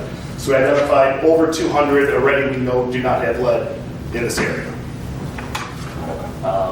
So we use a color-coded map. Again, blue means that there's no lead, red means that we know we have lead. If it's gray, it's unknown. So the first step in the process before we even go out and start the removal process is to identify those that are all gray that we don't know if it's lead or not, whether they have a lead service line on the public or the private side or both. So the contractor will be hydro excavating, digging a small hole with machinery on either side of that corpse stop, and then they're going to identify visually whether there's copper or lead. So that's how we're going to know 100% which ones we're going to have to replace. So that will be part of the program. This is just a couple pictures showing, putting in a new service line. So that gentleman, the contractor there, is holding the corpse stop there. The main's down here on the right picture. So it's a new copper service from that corpse stop to the main. When it's a short run like that, we may just excavate the parkway to get that done. For the most part, most of these are going to be bored. So you're going to have a small patch in the street, small hole in the street, and then a small hole in either the basement floor or the basement wall where the lead service line is going to come into, and everything's going to be bored and tunneled underground. So at the end of the day, you're just going to have a small patch in the street and a small patch inside the floor or the wall of the home. So as far as what to expect, once we get everybody signed up, just want to go through a couple of bullet points of what to expect when you have your lead service line replaced. You'll have it scheduled with the contractor. The contractor is going to document the existing conditions. Everything will be photographed, videotaped, just to make sure that everything is replaced, the way it was done. Each water service line will take about 4 to 8 hours, depending on the complexity of where it's inside of the home. If it's in a tight spot or something, it might take a little longer. If it's easily accessible, they'll get it done in a half a day. After the replacement's done, the contractor will flush the water for 30 minutes. Something that the IEPA wants to make sure everybody feels comfortable, right? So we've jostled the lines inside your home a little bit by replacing the water main. You will get not only a Brigger filter, you'll get 6 months of cartridges. So if you feel that you want to utilize filtered water for 6 months before your comfort level of using the plumbing, that will be provided as part of the program as well. So what we need right now, authorization to award the contract to Aries. The bid amount was $322,715. Again, to Aries. The process from here, obviously we'll ask that this go on the next village board meeting for approval. Because these contract documents are for the IPA, it's going to take a few months to get this contract approved. And then there's loan documents, even though it's not a loan that you're paying back, it's a fully forgivable loan that you have. That process will take a few months, so we don't anticipate any physical work happening until about July. So just so you know that time frame for getting started.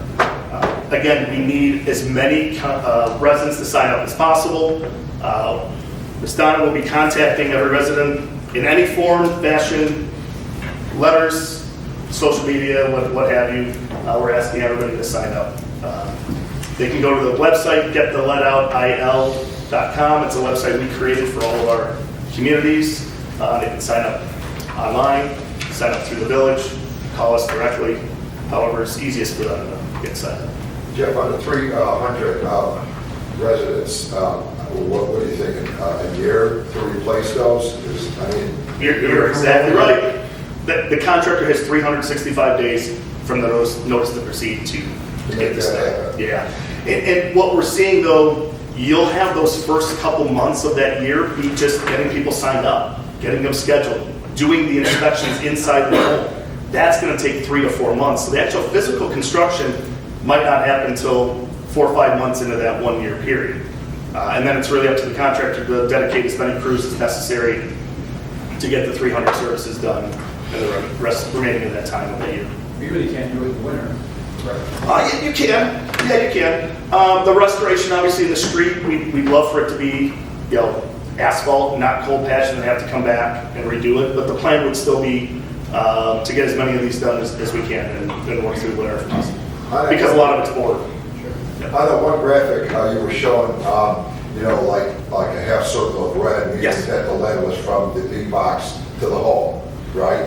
And then, but it didn't look like there was any full red circles. So do you have to do every 300 homes to find out if you got from the main to the court? So that's going to have to happen on every resident? Every resident that pretty much that gets signed up. Okay. Because I noticed on that it wasn't like a full red circle.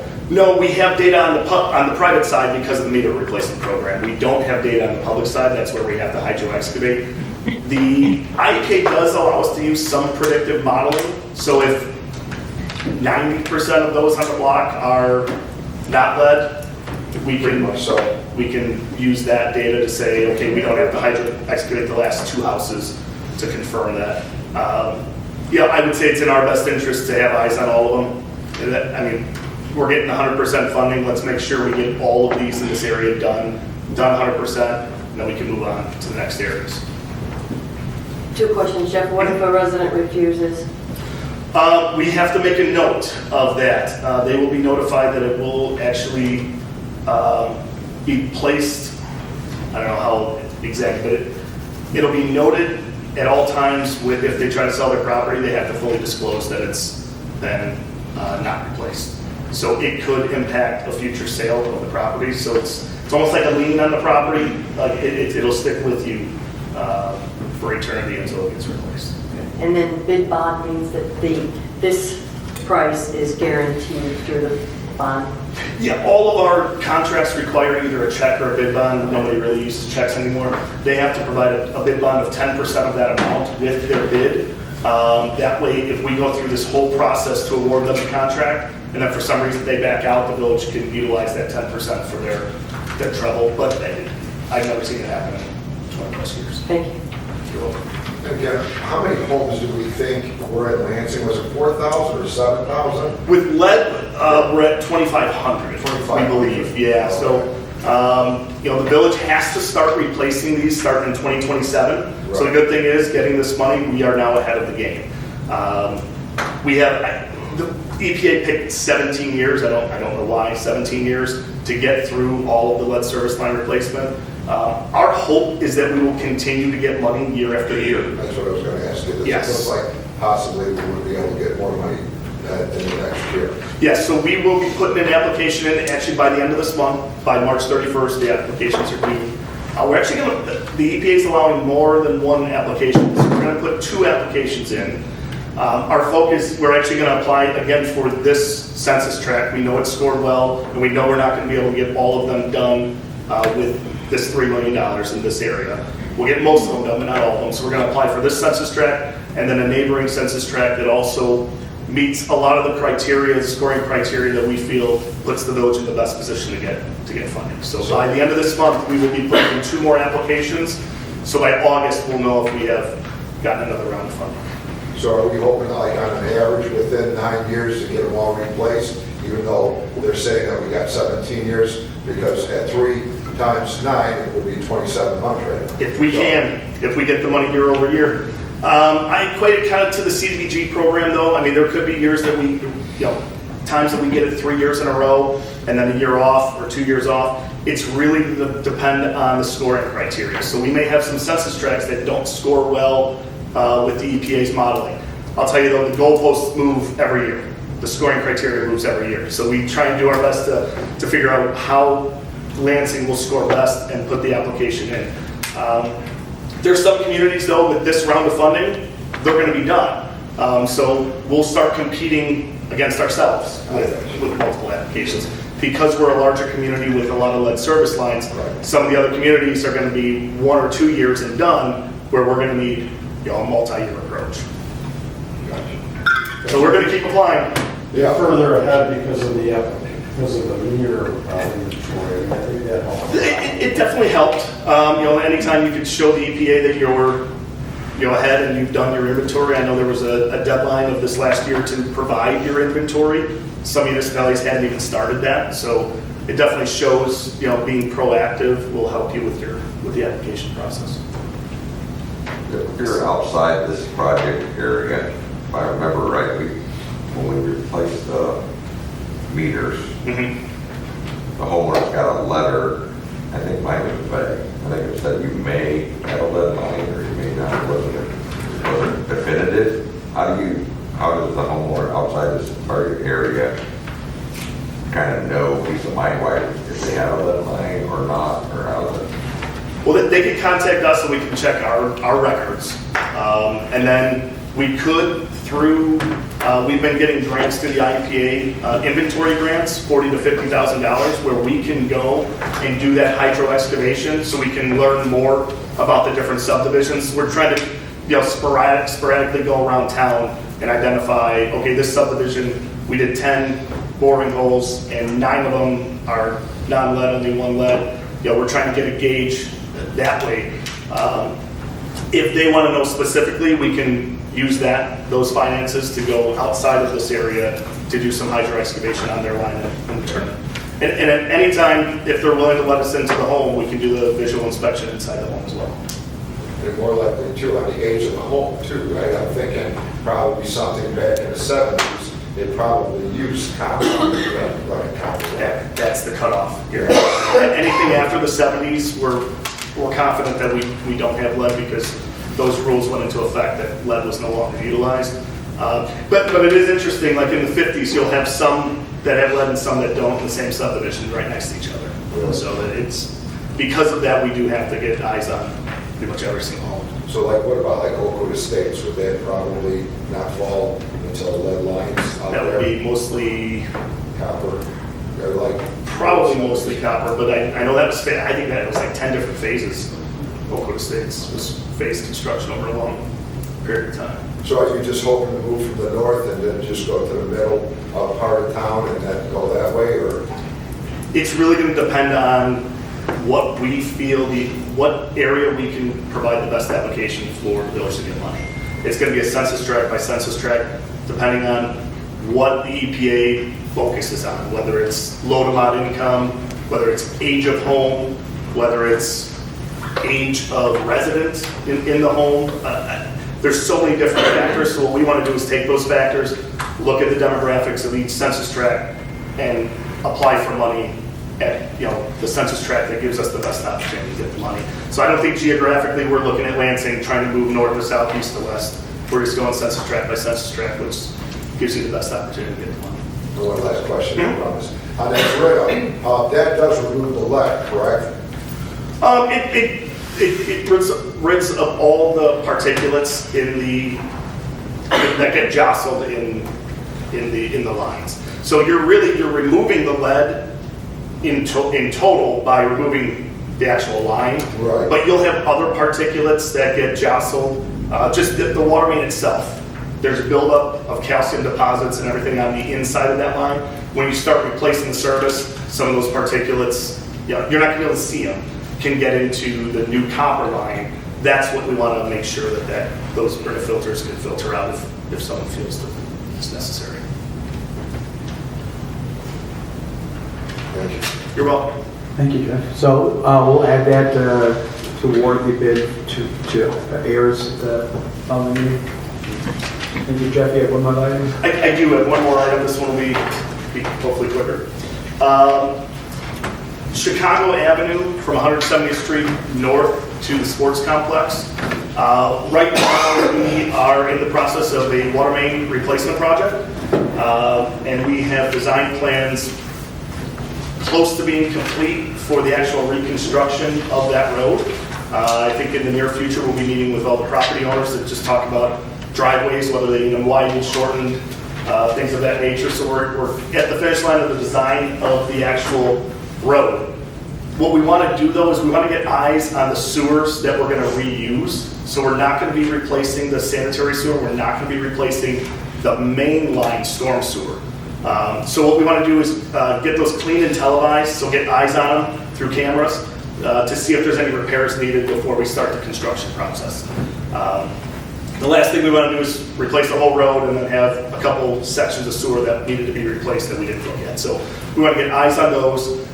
So really we went to multiple cleaning and televising companies, and we really had a hard time finding some that were willing to take this on. Everybody's slammed, everybody's busy, but we're really happy that HAIR, as it's called, H-O-E-R-R, it's pronounced HAIR, Construction gave us a really good price to get this done. It's a huge difference. Huge. Honestly, the other company, on any other given day, I wouldn't even entertain it. I would throw it out. The unit prices are very skewed. For the majority of the unit prices, they bid 25 cents, and then for one of them, they bid $60.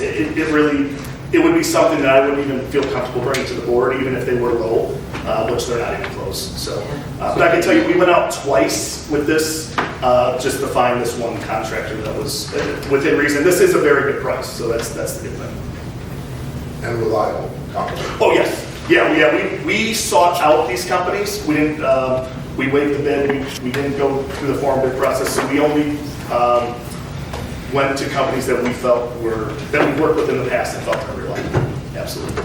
So they'll clean the sewers, put the tapes or put the cameras through, televise, identify areas that might need point repairs. Some areas might need to be lined. What we want to do is salvage as much of the existing sewers as we can. So yeah, the recommendation is to award the contract to HAIR Construction for $38,980. I don't think there are any other questions. So we'll add this to the agenda also. Thank you, appreciate it. Thank you very much. Mayor, that's all I have tonight. Thank you. Information Technology, LNN, Trustee Grady-Perovich. I have nothing for this meeting tonight. Youth Center and LNN, Trustee Hardy. Nothing on this one there, thank you. Ladies and gentlemen, it's time for public comment. It's a committee of the whole meeting, so your topic of comment should match one of the topics on the agenda that we have for this committee of the whole meeting. If you have public comment, we ask that you wait to be recognized, then please step forward to the microphone, provided with your name. Public comment should not be more than 5 minutes. Does anyone in the audience have public comment this evening?